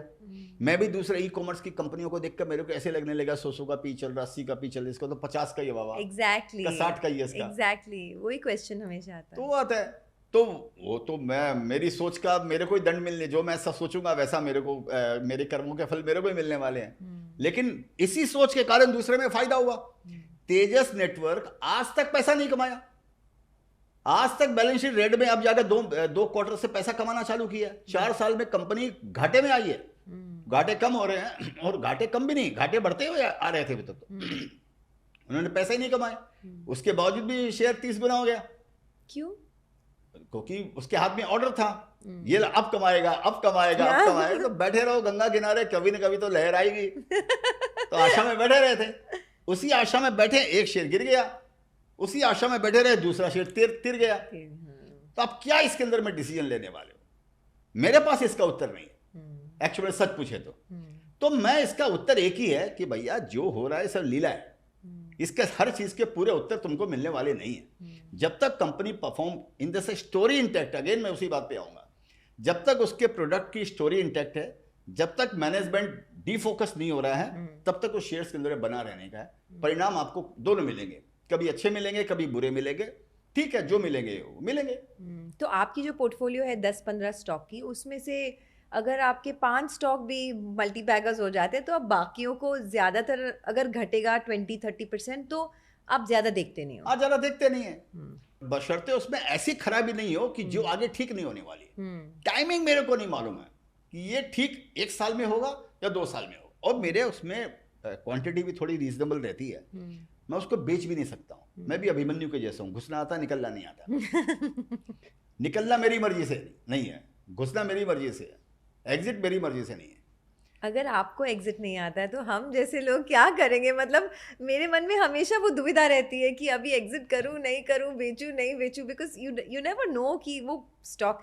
आई रिमेंबर वो आयशा मोटर्स में मेरे साथ ऐसे हुआ था। वो 8,000 में स्टार्ट हुआ जब भी मैंने इन्वेस्ट किया था, तो it went up to about 12,000 तभी। तो मुझे लगा वाओ 8 से 12,000 तक हो गया है, चलो थोड़ा बेच देती हूँ। उसके बाद it went to 30,000। So of course I stayed invested because I was also tracking the company, ये वो long term investment था वगैरह, but the decision to exit is something which is very tough. नहीं तो आपको एक फॉर्मूला लगाकर चलना पड़ेगा आपको। देखिए मैं हमेशा बोलता हूँ regret is the lifestyle disease of investing. Regret तो आपको होना है, कम ले लिए बढ़ गया तो आपको रिग्रेट है कमी क्यों लिया। अगर आपने ले लिया गिर गया तो आपको लगेगा मैं लिया ही क्यों। एवरेज कर लेंगे फिर गिर जाएगा, आपको लगेगा मैं एवरेज ही क्यों किया। फिर आप बोलेंगे एवरेज कर लिया और मैं गिर गया, अभी मैं निकल जाती हूँ। आप निकल जाएंगे, फिर वो बढ़ जाएगा, फिर आपको लगेगा ये मैंने क्या किया। इसके उत्तर नहीं मिलने वाले आपको कभी भी, इसके सारी बातों के उत्तर नहीं मिलने वाले हैं। जिनका उत्तर नहीं मिलने वाला है उनको आपको छोड़ देना चाहिए। और मेरे को लग रहा है एक ही फॉर्मूला इन्वेस्टर्स को याद रखना कि story, chase the story behind the stock. बाकी छोड़ दो, बाकी मार्केट के मैकेनिज्म पे। और हाँ एक चीज जरूर है, जब एकदम स्टॉक ओवर वैल्यूड, जैसे जो समझिए मैंने गलती की, जैसे मैंने बताया 60 70 80 का पी हो गया, दूसरे 100 के पी दिखते थे ई कॉमर्स कंपनी में, मैं निकला नहीं। तो आप सीखते रहते हो ना, पूरी जिंदगी हम यही करते हैं ना कि जो कर रहे हैं उसी से हम सीखते हैं कि भाई नेक्स्ट टाइम ऐसा मैं शायद नहीं करूंगा। लेकिन फिर आप कैरिड अवे हो जाते हो क्योंकि मार्केट है, ये आपको ऐसा भ्रमित करता है कि आप इससे निकलना मुश्किल आपके लिए, तो छोड़ देने का क्या करोगे आप उसको। लेकिन फॉर्मूला एक ही लगाना चाहिए, मेरे को लगता है प्रिंसिपल जो है ना वो एक ही होना चाहिए। हाँ मैं इसके लॉन्ग टर्म के लिए ले आऊँ, मेरे को 10 साल की विजिबिलिटी लगती है, मैं इसमें से निकलूंगा नहीं। अगर समझ में आपको आता है 10% बेच दिया आपको, ठीक है 25% बेच दिया, तो आपको मेंटली आपको सुकून मिलेगा, मेंटली क्या भाई ठीक है मेरी कॉस्ट नीचे आ गई। मेन थिंग है आपकी कॉस्ट है, आपकी कौन से भाव में लिया हुआ, ये आपका इंपॉर्टेंट होता है। बाकी पेपर प्रॉफिट पेपर लॉस ये तो चलता रहेगा। अगर आप बेच भी देते, बेच के दूसरा शेयर्स ले लेते, वो भी तो गिर जाता ना। Exactly. तो better to have conviction in one stock than buying multiple stocks. बस रोज रोज नई नई स्टोरी ढूंढने का क्या करने का बाबा। एक स्टोरी ढूंढा उसके साथ में पड़े रहो, उसके अंदर ये बेच के वो ले लूंगा, वो बेच के ये ले लूंगा। वो फुटबोर्ड पर खड़े होकर ट्रेन में सफर करने का क्या, हर स्टेशन पर उतर गए, हर स्टेशन पर चढ़े गए, क्या करने का उसको। इतना वो नहीं हो सकते हो एक्यूरेट।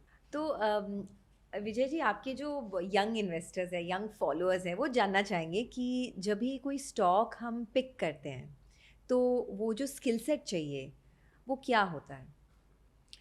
नहीं देखिए मैं पहले आपको बताता हूँ इन्वेस्टमेंट का जो पहले आपको ये समझना चाहिए कि इन्वेस्टमेंट के अंदर में हर आदमी का अपना अपना अलग अलग स्टाइल होता है। तो कोई ज़रूरी नहीं जो मैं बोल रहा हूँ या जो मेरी जो स्टाइल है या मेरा जो स्किल या जो भी आप उसको बोलिए वो आपके लिए भी काम करेगा, मेरे को मालूम नहीं। और दूसरा एक बात वो तो मैं कभी कोई इन्वेस्टिंग की किताब नहीं पढ़ा हूँ मैं कोई, तो इस बोल कर मेरे को नहीं मालूम है कि हो सकता इसीलिए कि किसी के लिए ठीक है, किसी के लिए गलत हो सकता है। तो जैसे मैं एक फॉर्मूला लगाता हूँ, मेरे को लगता है स्टॉक मार्केट में सक्सेस होने के लिए, स्टॉक पिकिंग के लिए या स्टॉक मार्केट में एज ए करियर, अगर वो ये यंग इन्वेस्टर्स और नए इन्वेस्टर्स आ रहे हैं उनके लिए सबसे इम्पोर्टेंट है। तो मैंने एक एक्रोनिम क्रिएट किया, उसको मैं बोलता हूँ फॉर्मल। Okay. तो फॉर्मल मैंने जैसे मैंने एफ का मतलब है फोकस्ड। तो यहाँ पर बिना फोकस के कोई काम नहीं है। और फोकस का मेरा बोलने का मतलब ऐसा है कि समझो आप कुछ भी दुनिया में काम कर रहे हो, घूम फिर के सेंटर ऑफ ग्रेविटी जो है ना, वो मेरा जो सेंटर ऑफ ग्रेविटी है वो इन्वेस्टिंग है। फॉर एग्जाम्पल मैं पिक्चर भी देखता हूँ, समझिए पिक्चर देखा वापस पिक्चर से हॉल से निकला, बाद में मेरे दिमाग में पिक्चर नहीं घूमती है। वो पिक्चर में क्या हुआ, कौन मरा, कौन गाया, कौन क्या। जैसे कल कोल्ड प्ले देखने के लिए गया तो वहाँ पर वो देख लिया, उसके बाद जब वहाँ से निकल गया तो मैं छोड़ के मेरी सेंटर ऑफ ग्रेविटी में आ गया कि कल मार्केट खुलने वाला है। तो मेरा फोकस पॉइंट जो है वो स्टॉक मार्केट इन्वेस्टिंग ही है मेरा। तो मेरे को ऐसे लगता है कि जब और भी मैं जितने लोगों से मार्केट में मिलता हूँ, जो पुराने लोग हैं मार्केट में, जो फ्रेंड्स हैं जिनको मैं जानता हूँ, मैं उनमें ये कॉमन चीज़ देखता हूँ। ऐसा नहीं कि आपके दूसरे शौक नहीं होने चाहिए, सेंटर ऑफ ग्रेविटी लेकिन इन्वेस्टिंग ही है, इसके अलावा कुछ नहीं। ऐसा मेरे पर लागू होता है। और दूसरा फॉर्मल का जैसे समझिए ऑब्जर्वेशन। मेरे को लगता है कि ऑब्जर्व करना ही नहीं तो आपके दिमाग में नई आइडिया कैसे आएगी। क्या फैशन चेंज हो रही है, क्या ट्रेंड चेंज हो रहा है, क्या कल्चर चेंज हो रहा है, क्या एक्सपीरियंस चेंज हो रहा है, या सब फॉर क्यू कॉमर्स जो अभी चल रहा है वो। जिसने पहले समझ लिया होगा कि हाँ भी 10 मिनट के अंदर में डिलीवरी होती है, ब्लैंकेट 10 मिनट में डिलीवरी करता है, 5 मिनट डिलीवरी करता है, एक ऑब्जर्वेशन को आपको मालूम पड़ा होगा ना, तो उसने समझिए कोई जाके शेयर्स ले लिया होगा, जो भी शेयर्स लिस्टेड है, चाहे स्विगी आ गया होगा या उसके पहले जो भी था, जोमेटो था या जो भी आया। तो ऑब्जर्वेशन मार्केट के अंदर में बहुत जरूरी है कि आप ऑब्जर्व कर रहे हैं आपके आजू बाजू में क्या हो रहा है, क्या ट्रेंड चेंज हो रही है, क्या कल्चर चेंज हो रहा है। दूसरा मेरे को लगता है ये बहुत इंपॉर्टेंट है स्टॉक मार्केट के लिए। और दूसरा मेरे को लगता है कि R for risk taking capacity. Risk, आप कितनी बड़ी रिस्क ले सकते हो। नहीं तो क्या है ना कि आप इतने बड़े मैच में खेल के चले जाओगे, इतने बड़ी इकोनॉमी जो हमारी आज 3.5-4 ट्रिलियन डॉलर की इकोनॉमी, 25-30 ट्रिलियन डॉलर इकोनॉमी हो गई, आप परसेंटेज में पैसा जोड़ते रह गए आप इसके अंदर में, वो कैसे होगा। तो आपने गवा दिया ना वो अपॉर्चुनिटी को। ये अपॉर्चुनिटी मालूम नहीं कब आएगी, लाइफ टाइम अपॉर्चुनिटी जो इंडिया के अंदर में अभी तक आई है, अगले लास्ट 20 ईयर्स में आगे जो आएगी समझिए। लेकिन रिस्क टेकिंग एपेटाइट, आपका रिस्क एपेटाइट होना चाहिए। अगर आपको समझ में आया, जो हमेशा मैं बोलता हूँ कि अगर नो बॉल में अगर आपने 1 रन बनाया तो आपने 1 रन नहीं बनाया, आपने 6 रन खोया। नो बॉल में तो छक्के मार भाई, नो बॉल का रन ले और दूसरी उसके ऊपर जो बॉल आती है इस पर छक्के मार, उस पर रन तेरे को मिलना चाहिए ना भैया। उसमें भी अगर 1 ही रन ले लिया, अरे मेरा शेयर 50 का 500 हो गया, अरे वेरी गुड, लिया कितना था 500 शेयर्स। आपके पोर्टफोलियो आपके वर्थ के हिसाब से, अगर आपकी वर्थ है 2000 की, आपने 500 लिया तब ठीक है। लेकिन मैं तो ऐसे ऐसे लोगों को जानता हूं उसकी वर्थ है 50,000 शेयर्स लेने की, लेकिन 1000 शेयर्स पे उनको घबराहट होने लग जाती है। आप बड़ा पैसा नहीं कमा सकती हो। तो रिस्क टेकिंग कैपेसिटी आपकी होना चाहिए। और तीसरा जो फॉर्मल का जो एम है वो है मैराथनर। आपका जो माइंड सेट होना चाहिए वो स्प्रिंट के जैसा नहीं होना चाहिए। स्प्रिंट बोलते हैं ना, जो कि स्प्रिंटर क्या बोलते हैं, हाँ, जो जल्दी भागते हैं, जो 100 मीटर दौड़ते हैं, स्प्रिंट। हाँ, स्प्रिंट। आपका माइंड सेट होना चाहिए मैराथनर का जैसा। मैं मैराथन दौड़ रहा हूँ। आप दोनों का माइंड सेट, अगर आप सोचेंगे कि मैं, जो आपने पूछा मैं जल्दी निकल जाती हूँ, आप अपने आप को पूछिए आप 100 मीटर दौड़ रहे हैं कि मैराथन दौड़ रहे हैं। मैराथन जिस दिन आप सोचेंगे दौड़ेंगे, आपका स्टॉक का सिलेक्शन बदल जाएगा। मैं वो ट्रेन में इन्वेस्ट नहीं करता हूँ जो चर्चगेट से लेकर बॉम्बे सेंट्रल में खत्म होती है, मैं उस ट्रेन में इन्वेस्ट नहीं करूंगा। तो मैराथनर रहेगा तो आपका सोचिए स्लो एंड स्टडी, शुरुआत भी स्लो, एक स्टडी होगी और पूरा उसको आप मेंटेन करेंगे और आप बड़े फोकस रहेंगे। 100 मीटर वाले को ज़्यादा दम चाहिए, नो डाउट, उनको दोनों को डिफरेंट दम चाहिए, लेकिन 100 मीटर में खत्म हो जाएगा उसका। तो इन्वेस्टिंग में ये सोचना चाहिए मेरे को मैराथनर बनने का, ऐसा मैं सोचता हूँ। और दूसरा हो गया ए फॉर एडेप्टेबिलिटी। मार्केट के साथ एडेप्टेबिलिटी, उसमें पेशेंस भी आपको उसमें आ जाता है। जैसा मार्केट चलाना या मार्केट आप जैसा सोच रहे हैं वैसा होना आपके वश में नहीं है, या मार्केट की अपनी चाल है। मार्केट के हिसाब से आपको अपने आप को एडजस्ट करने का, आपको मार्केट बूम अगर है तो एडजस्ट करने का है, खाली पड़ा हुआ है तो एडजस्ट करने का है, डूब गया तो एडजस्ट करने का है। ये मार्केट का फैशन है भैया, मार्केट का ट्रेंड है, इसमें मेरे को डिस्टर्ब नहीं होने का। मेरे को मार्केट के हिसाब से एडेप्टेबिलिटी आपको होना चाहिए। ये फॉर्मल का फॉर्मूला है। ओके, और एल? हाँ, तो मैं चाहता था कि आप मेरे को पूछें इसी वर्ल का, मैं एल में रुक गया आपको, तो ये आपकी स्मार्टनेस है ये आपकी। तो फॉर्मल का जो एल है वो लास्ट है। तो मेरा मतलब बी फोकस्ड और बी ऑब्जर्वेंट और risk taker, be a marathoner and be adaptable and be in love. अच्छा, मेरे को क्या लगता है कि सोनिया जी, अगर आप मार्केट को प्यार नहीं करेंगे, मेरे को लगता है पैशन से ऊपर भी प्यार होता है। पैशन तो सर्कमस्टांसेस पर डिपेंड करता है, सिचुएशन पर डिपेंड करता है। You have to be in love with the market. आप किसी का भी इंटरव्यू लीजिएगा, जो आपके यहाँ पर आए हैं और आगे आप आएंगे, आप देखिएगा कि वो क्या बोलना चाहते हैं। ऐसा मैं सोचता हूँ, अगेन मैं बोलता हूँ, ये मेरा अपना पर्सनल, मैं गलत हो सकता हूँ। You have to be in love with the market. तुझ में रब दिखता है यारा, मैं क्या करूँ। मेरे को तो इसी में रब दिखाई देता है। मेरे को शेयर बाजार में मेरे सेंटर ऑफ ग्रेविटी शेयर बाजार ही है, इसके अलावा मेरी जिंदगी में कुछ नहीं, आप ये समझ लीजिए आप। तो अगर आप you are in love with the market, तो ये focused, observation, risk taking, alignment या एडजस्टमेंट, एडेप्टेबिलिटी, सब चीज इन लाइन हो जाती है। तो मेरे लिए अभी चलता है ना 60 घंटे का धंधा है, कि 90 मिनट का जो धंधा जो बात चलती है, मेरे लिए 168 घंटे का धंधा है वीकली। 24/7 मेरा यही काम है। अच्छा, इसका मतलब ये, अगेन मैं ये बोल रहा हूँ इसका मतलब ये ना मैं दूसरे काम नहीं करता हूँ, मैं एंटरटेनमेंट भी करता हूँ, वापस आ जाता हूँ, अपनी धुरी पे आ गया, वापस आ गया। मेरा सेंटर ऑफ ग्रेविटी है वो। जब तक आप इसको लव नहीं करेंगे इस धंधे को, तब तक ये चीज़ें अलाइनमेंट नहीं होंगी। बट आपको क्या लगता है ये 90 आवर वर्क वीक के बारे में बहुत बात, इसके बारे में 90 आवर वर्क वीक के बारे में बहुत बातचीत चल रही है आजकल, तो आप कितने घंटे काम करते हैं? आपने तो बोला है आपका तो दिन भर 24/7 चलता ही रहता है इन्वेस्टिंग। दिमाग मेरा इसी में रहता है। हाँ। जब आदमी, जैसे बोलते मेरे तो गिरधर गोपाल दूसरों ने कोई, जब आदमी प्यार में होता है तो उसके दिमाग में बैक ऑफ द माइंड में वही रहेगा ना। हाँ। जिस चीज को, अगर आप अपने बच्चे को प्यार करते हैं फॉर एग्जाम्पल, आप कुछ भी काम कर लोगे, दिमाग में आपका बच्चा आएगा ना, घूम फिर के, जरा सा फ्री हुए आपके दिमाग में आपका बच्चा आएगा। करेक्ट, बराबर बात है। करेक्ट। तो मेरे को क्या लगता है, अभी आपकी बात पे आता हूँ, जो ये 60 घंटा 90 घंटा वाली जो बात है, इनमें दो बात में इसमें फ़र्क है। आप अपने एम्प्लॉय को एक्सपेक्ट नहीं करते हो। अगर समझिए मैं कंपनी का मालिक हूँ, फाउंडर हूँ, या प्रमोटर हूँ, या मैं सीईओ हूँ, जैसे लार्सन टुब्रो के उन्होंने बोला, तो मैंने उसके अगेंस्ट में एक ये डाला कि हाँ भाई एक सीईओ है, उसने लैम्बोर्गिनी ली। हाँ। तो सब आकर उनको कॉन्ग्रेचुलेट करने लगे, तो बोले चिंता मत करो, तुम्हारे कारण हुआ है, अगर तुम लोग, मैं वादा करता हूँ इसी तरह तुम लोग काम करोगे, अगले साल मैं दूसरी लैम्बोर्गिनी ले लूंगा। हाँ। तो ये तो एक कटाक्ष था। लेकिन मेरे को क्या लगा, मैं इस बारे में सोचता हूँ तो मेरे को ऐसे लगता है, सोनिया जी, आप कौन हो? उस कंपनी के एम्प्लॉय हो, या माने या एम्प्लॉयर हो, या आपका उसमें क्या रोल है? If you are in love, जैसे जो लार्सन टुब्रो के जो सीईओ ने जो बोला है, कंपनी उस पर निर्भर करती है, उस लीडर के ऊपर में। Correct. उसको तो 168 आवर्स काम करने का है, वो करते ही होंगे जो उन्होंने स्टेटमेंट दिया है। लेकिन एम्प्लॉय जो है ना, उसको माने उसकी एक लिमिटेशन होती है। उनको ग्रोथ अगर होगी तो एम्प्लॉय की ग्रोथ तो देखिए एक कैलकुलेटेड ग्रोथ होगी ना।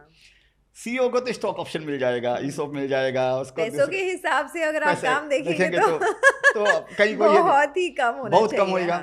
बराबर बात है। आपकी इतनी ग्रोथ हुई, साथ में आपके जो डोमेस्टिक हेल्पर हैं, जो घर में काम करते हैं, आपके ड्राइवर की उतनी रेशियो में ग्रोथ नहीं हुई होगी जो मेरी ग्रोथ हुई। फॉर एग्जांपल उसकी सैलरी जो भी बढ़ेगी या मेरी जो बढ़ी, और मैं एक्सपेक्ट करूँ कि वो 90 घंटा काम करे, कैसे होगा भाई? क्यों करेगा वो 90 घंटा काम? उसका कोई पैरामीटर बनाओ, उसका रिवॉर्ड बनाओ उसको। तो इस बोल के इसके अंदर में फ़र्क है।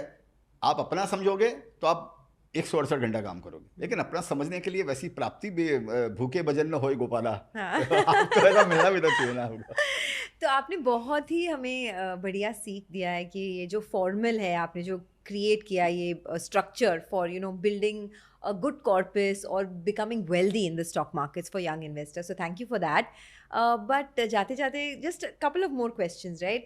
आपने मुझे एक बात बताई थी कि आप आजकल चाइनीज़ ETFs में इन्वेस्ट कर रहे हो. That was very interesting for me because India market तो हम लोग ने कैप्चर इतनी अच्छी तरीके से किया नहीं है, और आप अभी चाइना मार्केट में घुस गए हो. उसके बारे में कुछ बताइए.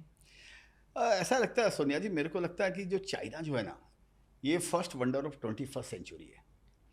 आप चाइना को एक बार घूम के आइए, छोड़िए आप इधर उधर अलमाटी और वियतनाम और इधर कुछ नहीं, आप अपने बच्चे को चाइना दिखाइए। मैं आपको आप जाइए वहाँ पर 15-20 दिन के लिए, बड़े शहर में जाइए, शंघाई जाइए, बीजिंग जाइए, फिर छोटे शहर में जाइए। आप गए हो? हाँ, मैं 9 महीना चाइना रुका हूँ। चाइना रुका 9 महीना, और वहाँ से मेरे ज़िंदगी का सबसे एक विनिंग इन्वेस्टमेंट किया, खाली चाइना में बैठे बैठे। अच्छा। जो ऑब्जर्वेशन की, जो मैं आपको बात कर रहा हूँ, बीच में बोलता हूँ, ऑब्जर्वेशन की बात कर रहा हूँ, 2014 की बात है, मैं चाइना में था 9 महीना, और वहाँ पर बैठे बैठे वो पोल्यूशन इतना, वहाँ पर इतना ज़ोर से पोल्यूशन था। मैं बीजिंग गया, वहाँ पे देखा पूरा आसमान पूरा काला पड़ा हुआ था, और सब पेपर में लोग बात आती थी कि एनवायरनमेंट की और ये पोल्यूशन की। वहाँ पर चाइना ने डिसीजन लिया वहाँ पे कि सारी इंडस्ट्री को बंद कर देगा, जो भी केमिकल इंडस्ट्रीज जो भी थी, डाइज एंड केमिकल इंडस्ट्री को, उनको वो बंद कर देगा। वहाँ पर ये मेरे को, और मैं सुदर्शन केमिकल को वॉच कर रहा था 10-15 साल से। वहाँ मेरे को ये आइडिया आया वहाँ पर, और मैं संयोग से, देखिए प्रकृति भी आपको बोलते हैं ना, आप किसी चीज़ को दिल से चाहो तो सारी कायनात उसको मिलाने में मदद करती है। मेरे को 2 अलग अलग कंपनी के केमिकल कंपनी में काम करने वाले आदमी मिले। उन दोनों ने एक ही बात मेरे को बोली, ये भी भगवान भेजता है। उन्होंने ये बात बोली कि बीजिंग केमिकल इंडस्ट्री फिनिश, तो India is going to take over. तो वो मेरे को समझ में आ गया वहाँ पर। तो मैं सुदर्शन केमिकल को फॉलो करता था। अच्छा। मैं वहाँ बैठे बैठे 3-4 टका ध्यान नहीं मेरे को, वो सुदर्शन केमिकल चाइना में बैठे बैठे फ़ोन पे मैंने लिया, जितना जो मिल रहा था, मतलब चल 40 रुपये के भाव में, आज का 1200 रुपये का भाव है। आप ये सही, तो मतलब ये जो मैं बोला बी ऑब्जर्वेंट, फॉर्मल का जो है बी ऑब्जर्वेंट ये। तो चाइना मेरे को लगता है कि ये 21वीं सदी का फर्स्ट है। आप चाइना जरूर जाइए, देखिए अपनी एनिमिटी वेनिमिटी छोड़ दीजिए। और एनिमिटी कोई एनिमिटी नहीं, आज हमारा पूरी दुनिया का ये चाहे जितने भी प्रोग्राम है, चाहे सोलार के प्रोग्राम हो, लिथियम आयन के प्रोग्राम हो, ग्रीन हाइड्रोजन के प्रोग्राम हो, इनका सारा रॉ मटेरियल कैप्चर चाइना ने किया हुआ है। चाइना के बिना वो विकास ही दुनिया में संभव नहीं है। आप चाइना एक अकेली ऐसी कंट्री है जो इस साल बोलता है 6 मिलियन गाड़ी एक्सपोर्ट करेगा, 60 लाख गाड़ियाँ एक्सपोर्ट करेगा, हम बनाते होंगे 50 लाख। हमारा चाइना के साथ कोई कंपैरिजन नहीं है इकोनॉमी ऑफ स्केल के अंदर में, ठीक है ना। हम हर दूसरी चीज़ों में, कल्चर में उनसे बहुत उत्तम हो सकते हैं, लेकिन बिजनेस का जहाँ तक बात आता है ना, वहाँ पर दुनिया के सारे जितने भी माइंस आप ले लीजिए या जो भी फ्यूचरिस्टिक टेक्नोलॉजी है वो सब चाइना के पास में।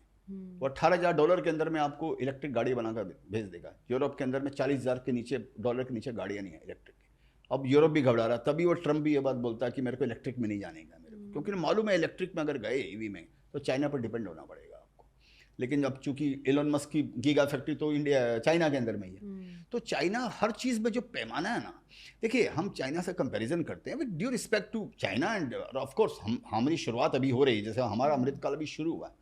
हमको चाइना को कैचअप करने के लिए 25% की ग्रोथ करनी पड़ेगी। जो जीडीपी की जो ग्रोथ बात करते हैं वो $18 ट्रिलियन की इकोनॉमी है। और हम कंपैरिजन तो कर ही नहीं सकते। इंडिया इतनी बड़ी डेमोक्रेसी है, चाइना का रूल या ऑटोक्रेटिक रूल, मतलब तो कंपैरिजन कैसे हो सकता है? कंपैरिजन नहीं हो सकता है। तो मेरे को कभी कभी लगता है ना कि ये डेमोक्रेसी जो है ना, इसके जो साइड इफेक्ट है उसके हम भोगी हैं। करेक्ट। हाँ, इंडिया में थोड़ा डेमोक्रेसी भी चाहिए और थोड़ा सा डिक्टेटरशिप भी चाहिए, ऐसा मेरा पर्सनल अपना व्यू है।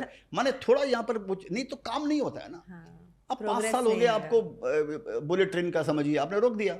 एक एनजीओ आकर झंडा गाड़ देगा यहाँ पर कि नहीं, यहाँ तो मंदिर बना हुआ था या मस्जिद बना हुआ था, यहाँ ये बना हुआ है, आप ये नहीं कर सकते हो, ये पेड़ नहीं काट सकते हो, वो नहीं काट सकते। बट जब आप चाइना ETFs के बारे में, इन्वेस्टमेंट के बारे में बोलते हैं, तो is it because Chinese market जो अभी बहुत गिरी है, तो प्रॉपर्टी मार्केट क्रैश हुआ है उधर, तो वैल्यूएशंस के हिसाब से आप बोल रहे हैं कि चाइना ETFs? अब देखिए 2008 में हांगकांग का जो इंडेक्स है वो करीब 32,000 बिका था 2008 की तेजी 7-8 के अंदर में। आज भी समझिए 19,000 पे है। हम इंडिया में बात करते हैं 10% CAGR, हमारे निफ्टी कम 10% CAGR की बातें करते हैं और हम खुश हो जाते हैं। हम खुश रहते हैं। और वहाँ पर तो सोचिए आधे भाव पे टिका हुआ है, और 10% CAGR अगर जोड़ लें 8 से 24 के बीच में 16 साल का, तो वो सोचिए वो भाव होना चाहिए 1 लाख का। हांगकांग इंडेक्स की एक बात कर रहा हूँ, एक एग्जाम्पल के लिए। तो आज वो 19,000 पे बिक रहा है, और वो इंडस्ट्री आज भी 5%, 6%, कल भी डेटा आया चाइना का GDP 6% ने कितना 5 या 6% ग्रो किया है। वो 5% ग्रो किया माने 1 ट्रिलियन जोड़ रहा है भाई वो अपनी इकोनॉमी के अंदर में। अपने $18 ट्रिलियन की इकोनॉमी है, 1 ट्रिलियन फिर भी वो जोड़ रहा है। हम 6% भी अगर जोड़ लेंगे तो भी हम $250 बिलियन जोड़ने वाले हैं। तो पहले बात तो हमारा कंपैरिजन है नहीं, हमको उनसे समझना चाहिए कि हाँ भाई वो क्या वो लोग जो कर रहे हैं जो हमको करना चाहिए। तो मेरे को ये लग रहा है इस बोल कर मेरा मन था कि हाँ भी, जैसे मैंने आपको बताया, मैं ट्राई ये रहती है कि मैं कोई भी चीज़ को सीड पे पकड़ूं। मैं चर्च गेट की ट्रेन को चर्च गेट पे पकड़ना चाहता हूँ, अंधेरी में नहीं पकड़ना चाहता हूँ। तो मेरे को लग रहा है कि यार ये अगर मैं इन्फ्लेशन या समझिए वो अगर मैं जोड़ूँ तो 32,000 का आज मेरे को आधे भाव में मिल रहा है, और 16 साल कोई ग्रोथ दिया नहीं है। चाइनीज मार्केट आप बोल रहे हैं, चाइना ETF, चाइनीज इंडेक्स की बात कर रहे हैं। इकोनॉमी ग्रो की है, इंडेक्स ग्रो नहीं किया, स्टॉक मार्केट ग्रो नहीं किया। तो मेरे को लगता है कि शायद ये ठीक है, आप रॉन्ग भी हो सकते हो, मालूम नहीं है। तो मैं तो इस वर्ल्ड का मैं थोड़ा ETF में इन्वेस्टमेंट किया है कि लेट्स सी। बट आप जब भी बोलते हो, आपका फ्रेमवर्क में जो ऑब्जर्वेशन वगैरह है, तो अभी Chinese market as an investor I am saying, अगर मुझे इन्वेस्ट करना है चाइनीज़ ETFs में, अभी चाइना मार्केट में जो हो रहा है, मैं एक विजिट तो जाके कर सकती हूँ, बट रोज़ जो, बिकॉज चाइना से जो क्लोज्ड इकोनॉमी राइट, के बारे में ज़्यादा तो मीडिया में खबर आती नहीं है। ऑटो इंडस्ट्री में क्या हो रहा है वो 6 महीने बाद पता चलता है, प्रॉपर्टी मार्केट क्रैश हो गया है वगैरह वगैरह। तो as an investor how do you keep tabs on what is happening in the China market? इसीलिए ETF में इन्वेस्ट किया ना मैंने, डायरेक्ट इन्वेस्टमेंट नहीं किया। डायरेक्ट इन्वेस्टमेंट ऐसे भी आप नहीं कर सकते हो, $2.5 लाख ही आप निकाल पाओगे पर पर्सन पर ईयर का जो हिसाब है, जो गवर्नमेंट का जो LRS या क्या बोलते हैं, तो लिबरलाइज जो रेमिटेंस स्कीम है उसके अंडर में आप करोगे LRS में। तो मैं तो इंडिया वो चाइनीज ETF NSE पे लिस्टेड है, NSE BSE पे। अच्छा, तो मैं तो ETF में किया, वो फंड मैनेजर समझे। अच्छा उनका प्रॉब्लम है उनका प्रॉब्लम, वो उसको अपना परफॉर्मेंस दिखाने का, बेचारा परफॉर्म करेगा, वो स्टडी कर रहा है। अब ऑफ कोर्स वो डायरेक्ट इन्वेस्टिंग में पैसा ज़्यादा आता है, लेकिन आप रॉन्ग भी हो, जो आप बोल रहे हैं वो बात बराबर है, वहाँ डेटा को ऑथेंटिसिटी नहीं है। उनको खुद को नहीं मालूम है कल कौन सा डेटा आने वाला है। उस सरकार का खुद का भरोसा नहीं है, कल किसी को अंदर कर देगी, किसी को जेल में डाल देगी। डिफेंस मिनिस्टर का नाम आया, वो गायब हो गया। कैसे कैसे लोग बेचारा, वो जैकमा, वो अली बाबा ना, अली बाबा, हाँ, वो गायब ही हो गया, गायब हो गया बेचारा। फिर वो एग्रीकल्चर का भाषण दे रहा है कहीं जाके, वो बेचारा उसको कहाँ से कहाँ बना दिया उसको बेचारे को। 35 बिलियन डॉलर का उसका कुछ इशू आने वाला था उस कंपनी का, दूसरे दिन रोक दिया। तो वहां पर ये सब चीजें बड़ा प्रॉब्लम है। वो इतनी डिक्टेटरशिप भी वो प्रॉब्लम है, वो नहीं चाहिए अपने को यहाँ पे, तो वो प्रॉब्लम है। लेकिन इसी बोल के मैंने वो ETF में किया, और इंडिया में लिस्टेड है, जितने इच्छा आप ले सकते। तो आप ऐसे ऑल्टरनेट इन्वेस्टमेंट्स में आपका जो ध्यान है, उसमें आपका क्रिप्टोज में क्या विचार है? बिकॉज बहुत मतलब अभी आप इंडिया से बाहर निकलोगे तो क्रिप्टो की ही बात होती है हर जगह, क्रिप्टो करेंसीज की। क्रिप्टो हम ले नहीं सकते, लेकिन मेरे को लगता है क्रिप्टो का मरने का टाइम खत्म हो गया। क्रिप्टो का मरने का टाइम, हाँ। जो लोग सोचते थे ना बकवास है, हाँ, जीरो हाँ, हो जाएगा, अच्छा वो खत्म हो गया। मेरे को ऐसे लगता है कि उसका वो टाइम खत्म हो चुका है। उसको मरना होता तो अभी तक मर जाता। अच्छा, जैसे बोलते हैं ना बिल्ली की 9 लाइव्स होती है, क्या कुछ ऐसा है ना। तो अभी तक सर्वाइव किया है, मतलब आगे जाके बढ़ेगा। ऐसा मेरे को लगता है कि ये अभी तक अगर सर्वाइव कर लिया, अगर यहाँ पर क्रिप्टो लिस्टेड होता तो मैं तो लेता। हाँ, तो वो अभी तक सर्वाइव किया, तो अब शायद वो खत्म नहीं होना चाहिए। तो लोग तो बड़ी बड़ी बातें करते हैं कि हाँ भाई वो 10 लाख हो जाएगा डॉलर, ये हो जाएगा वो हो जाएगा। वो अपने को आइडिया नहीं मेरे को, लेकिन मेरे को लगता है अब खत्म नहीं होना चाहिए। अब ट्रम्प भी आ गया, वो तो ओपनली बोल ही रहा है। अब तो कई कंट्रियां ऐसी है जो अपनी करेंसी को क्रिप्टो के साथ में कुछ अलाइन कर रही है, वो कई खबरें आ रही है। तो चलना चाहिए। तो एक बार अगर इंडिया में लीगल हो गया तो आप ले लोगे? अब डिपेंड करता है, वही तो तुरंत 4 गुना हो गया 1 साल के अंदर में। तो मैं उसको वॉच करता हूँ हर रोज। हाँ, मैं भी। बस फोमो टाइप फीलिंग होता है कि इतना बढ़ गया है, हम लोग ने मिस किया। लेकिन ठीक है, अभी उपाय नहीं है वो तो।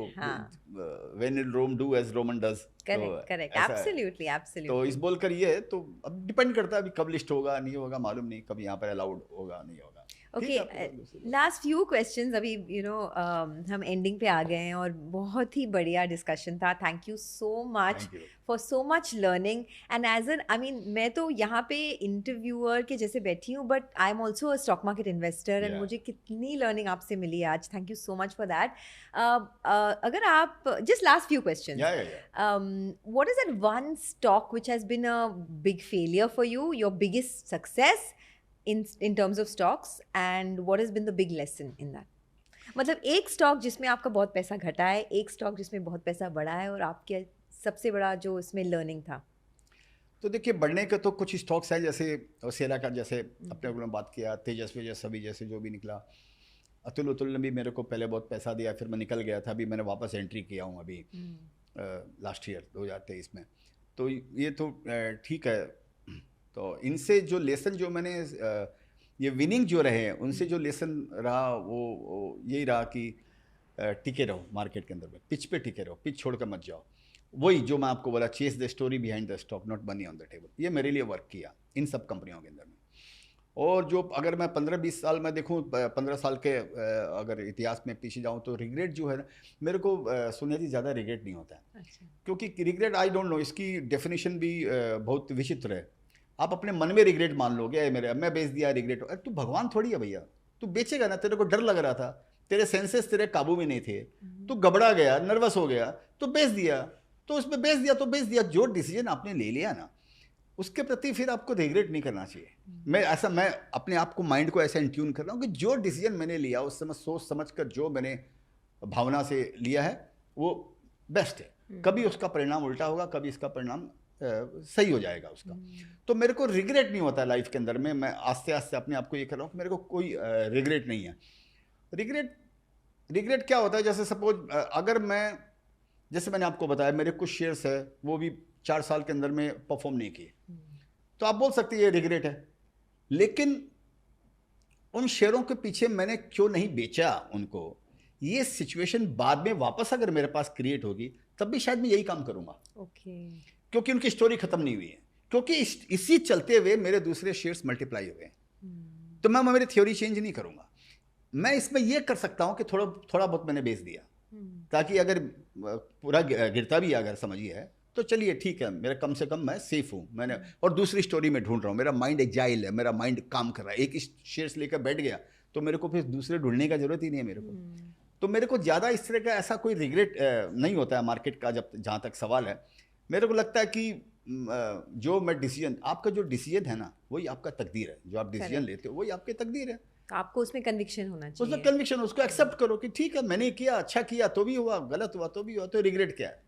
तो हमेशा मैं जो सब जगह बोलता हूँ कि जो मिल गया उसी को मुकद्दर समझ लिया, जो खो गया मैं उसको भुलाता चला गया, हाँ। मैं जिंदगी का साथ निभाता चला गया। अरे तो वाह, हमेशा मैं ये बोलता हूँ, तो मेरे को वही लाइफ में रहता है कि हाँ भाई ये गीता सर है, मजा अरे करो। वाह वाह, बहुत मजा आ गया। मैं उसके लिए रुकी थी एक्चुअली, आपका जो शेर और शायरी के लिए।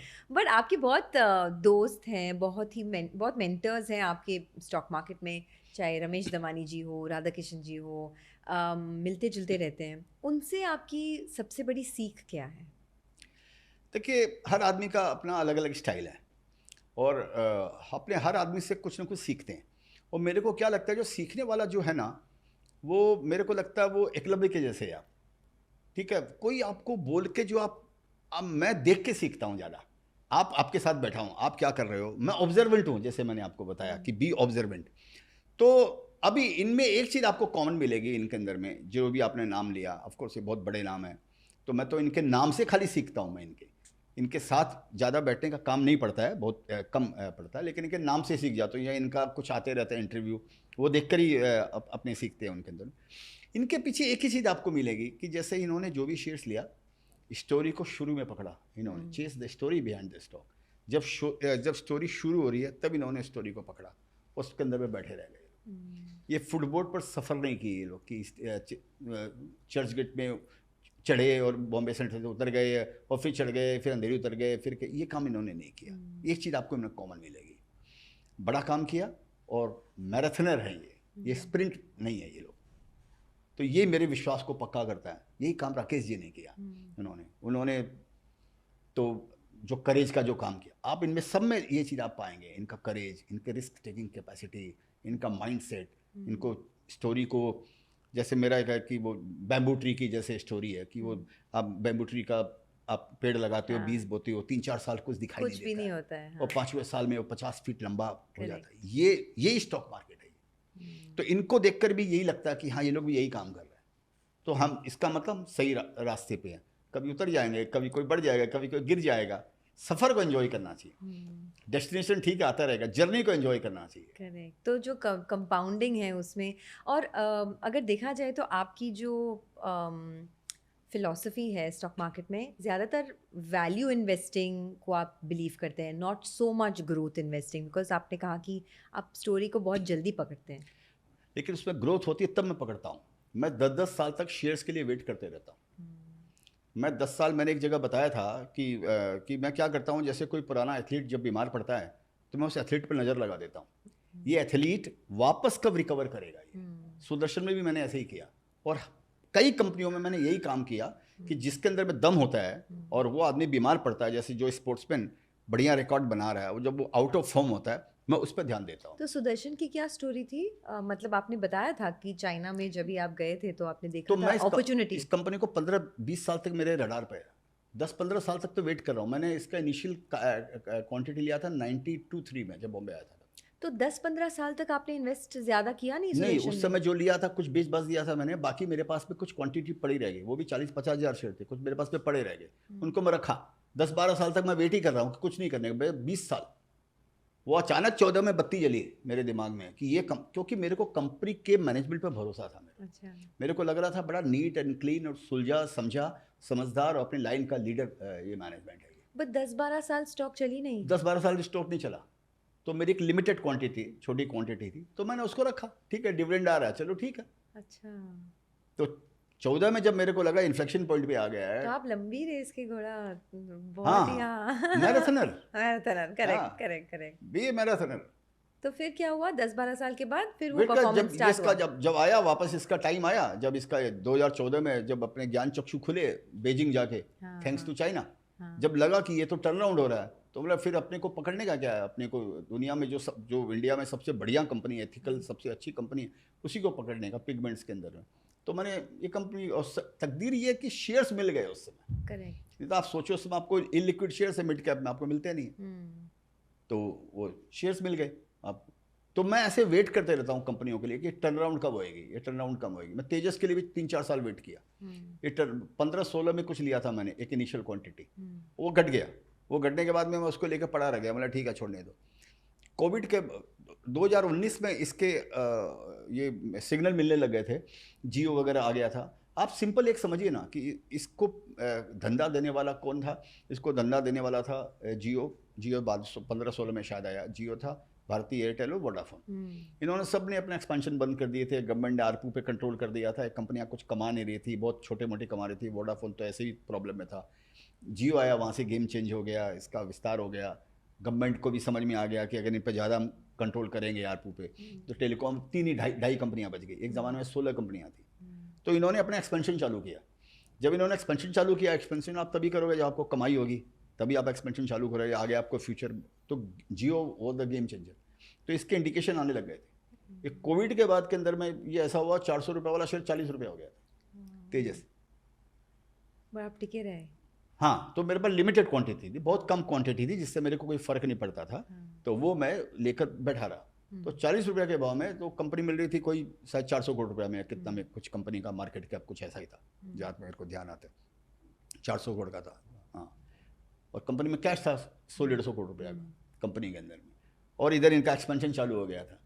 और 2G से 3G 4G की बात होने लग गई थी। ये सब 2G के अंदर में है, अब ये 4G में करेंगे। जियो बोला मैं इन्वेस्ट करूँगा, ये बोला, भारती बोला मैं इन्वेस्ट करूँगा। ये 4G के इक्विपमेंट बनाता है। तो मेरे को लगा इतना तो रिस्क हम ले नहीं गए। 400 का 40 में मिल रहा है, 450 करोड़ का मार्केट कैप है, 100-150 करोड़ का बैंक में पड़ा हुआ है। 100-150 करोड़ रुपया BSNL से लेना, भारत नेट से इसको आने का है, फ्री में कंपनी मिल रही है। इतना पेटेंट है, इतना टेक्नोलॉजी है, दूसरा इंडिया में है नहीं। वावे को बंद करने का पूरी दुनिया में मुहिम चालू हो गया। पर आपको कभी लगा नहीं कि 400 से 40 रुपए आ गया, मतलब कुछ तो प्रॉब्लम होगा स्टॉक में? हाँ, तो प्रॉब्लम था क्योंकि ये टेलीकॉम कंपनियां परफॉर्म नहीं कर रही थी। तो इनको उसको ऑर्डर नहीं दे रही थी। लोग 2G में टिके हुए थे इंडिया के अंदर में। 2G चल रहा था, हेलो सुनाई दे रहा है, हेलो सुनाई दे रहा है। आज भी यही चल रहा है, आज भी बोलने के लिए 5G में भी वही चल रहा है, आज यही चल रहा है। आवाज आ रही है, आवाज आ रही है, अरे आवाज कट गया, आवाज कट गया, यही चल रहा है आज भी। तो हमारा कितना बढ़िया 5G, आप ये समझ लीजिए। ये सोचिए, वो तो अलग ही स्टोरी है। हाँ, तो ये मेरे को लगा कि अब 2G से 4G, इंडिया में 3G नहीं आया, तो लगा 2G से 4G आने की तैयारी हो रही है इंडिया के अंदर में। तो अब इसको काम मिलेगा। और वावे का दुनिया में चारों तरफ से लोगों ने चालू कर दिया था कि वावे के साथ, वावे के जो वावे, हाँ, कि उसके साथ काम नहीं कर रहे हैं। तो इंडिया से भी उसका बोरिया बिस्तर गोल हो गया था। तो समझ में आने लग गया कि शायद इसका फ्यूचर तो ब्राइट ही है। अच्छा। फिर भी अगर रॉन्ग हो जाएगा तो हो जाएंगे। अच्छा, तो फिर जितना मिले उतना ले लिया। ओके। तो आपको लॉस टेकिंग कैपेसिटी भी हाई है ना, not just profit, not just risk taking, but even loss taking, because हाँ, तो लॉस के बिना प्रॉफिट कैसे होएगा? हाँ, अगर आप लॉस में भी लॉस में अगर स्टोरी, और चूंकि मेरे लिमिटेड क्वांटिटी, वो गलत हो सकता है, मालूम नहीं है। हर समय हर चीज़ के उत्तर नहीं मिलते हैं जिंदगी के अंदर। कुछ चीज़ों को इग्नोर करना पड़ता है। ठीक है, मेरा स्टाइल है। जैसे आप खाती हो, थोड़ा गिरा भी देते हो। इतना परफेक्ट होने की जरूरत नहीं है कि मैं खाऊं और जरा सा भी नहीं गिरे। मेरे को किसको दिखाने का बाबा, मेरे को कौन सा कहने, तो थोड़ा तो लाइफ में ऐसे चलता है। तो ये गलत भी हो सकता है, लेकिन ठीक है, मेरा बहुत लिमिटेड क्वांटिटी था। मेरे पोर्टफोलियो का कोई परसेंटेज भी नहीं था वो। तो मैंने ले लिया, वो गिर गया, मतलब ठीक है चलो मैं बैठता हूँ। मेरे को ऐसे लग रहा था कि रिवाइव करेगी, क्योंकि दूसरी कंपनी नहीं है इंडिया के अंदर में, इसका कोई कॉम्पिटिशन ही नहीं है दुनिया में। तो इस बोल के मैं बैठा रह गया तो उसका मेरे को फायदा हुआ। तो आपका जो पोर्टफोलियो है ना, मैंने देखा एक बात कि आप मार्केट लीडर्स को ज़्यादातर चुनते हैं। तेजस नेटवर्क अगर हुआ, या प्रेसिशन कैमशेफ्स हुआ, लार्जेस्ट कैमशेफ मैन्युफैक्चरर, या कोई भी, और सब मार्केट लीडर्स, या तो नंबर 1, नंबर 2, नंबर 3 में आप। स्मॉल कैप होता है लेकिन लीडरशिप होता है। तो is that a big criteria while picking stock? नहीं, ये संयोग से ऐसा हो गया। जैसे आप प्रिसिशन की बात कर रहे हैं, तो संयोग से उसमें कोई ज़्यादा लीडर नहीं, 35% मार्केट शेयर है शायद, वो संयोग की बात है, उसमें दूसरे कोई है नहीं। हाँ। और सुदर्शन के अंदर में कोई ज़्यादा बड़े कोई लीडर वीडर नहीं थे उसके अंदर में, यही कंपनी थी, इसी का मार्केट शेयर ज़्यादा, छोटी मोटी कंपनियां थी, हैं आज भी है, लेकिन तो ये तो एक संयोग की बात है। और पर आप ज्यादातर उसमें डोमिनेंस, मार्केट डोमिनेंस देखते नहीं हो। जब जैसे अतुल ऑटो है, वो लीडर नहीं है। हाँ, वो लेकिन मैंने उसको भी पकड़ा। हाँ, तो हर जगह डिफरेंट वो लागू होता है। तो मैं कंपनी स्पेसिफिक पे ध्यान देता हूँ कि ये बॉटम अप्रोच जिसको बोलते हैं, ये कंपनी क्या कर रही है, इसका मैनेजमेंट को क्या अनुभव है, और ये कितना आगे जा सकता है, उस पर मेरा फोकस ज़्यादा रहता है मेरा। ओके, विजय जी, बहुत सीखने को मिला। Last but not the least, last question, if we had to use one word to describe you as a long-term investor, or one word to describe your success story, what would it be? Work in progress. Success की कोई परिभाषा नहीं होती है। I don't know किसको success बोलते हैं। मैंने देखिए, मैं जहाँ था वहाँ से जहाँ आया हूँ, आप उसको बोल सकते हैं कि ठीक है, और लेकिन जहाँ भी जाना है, मंजिलें और भी है, तो अभी रास्ता बहुत तय करने का है अभी। तो यही मैं बोलूँगा। तो ठीक है, मैं सीख रहा हूँ, गिर रहा हूँ, उठ रहा हूँ और चलते जा रहा हूँ मैं। I am Thank you. Sumo wrestler, chicken बोल सकते हो।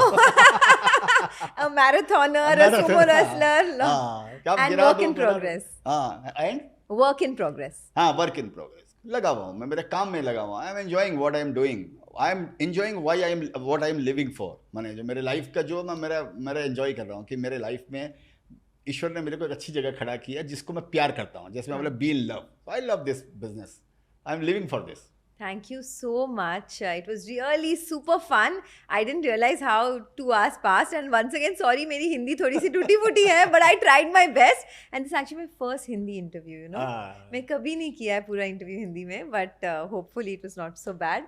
And नहीं, with बड़ी encouragement from मेरी you- अंग्रेजी से आपकी हिंदी अच्छी है।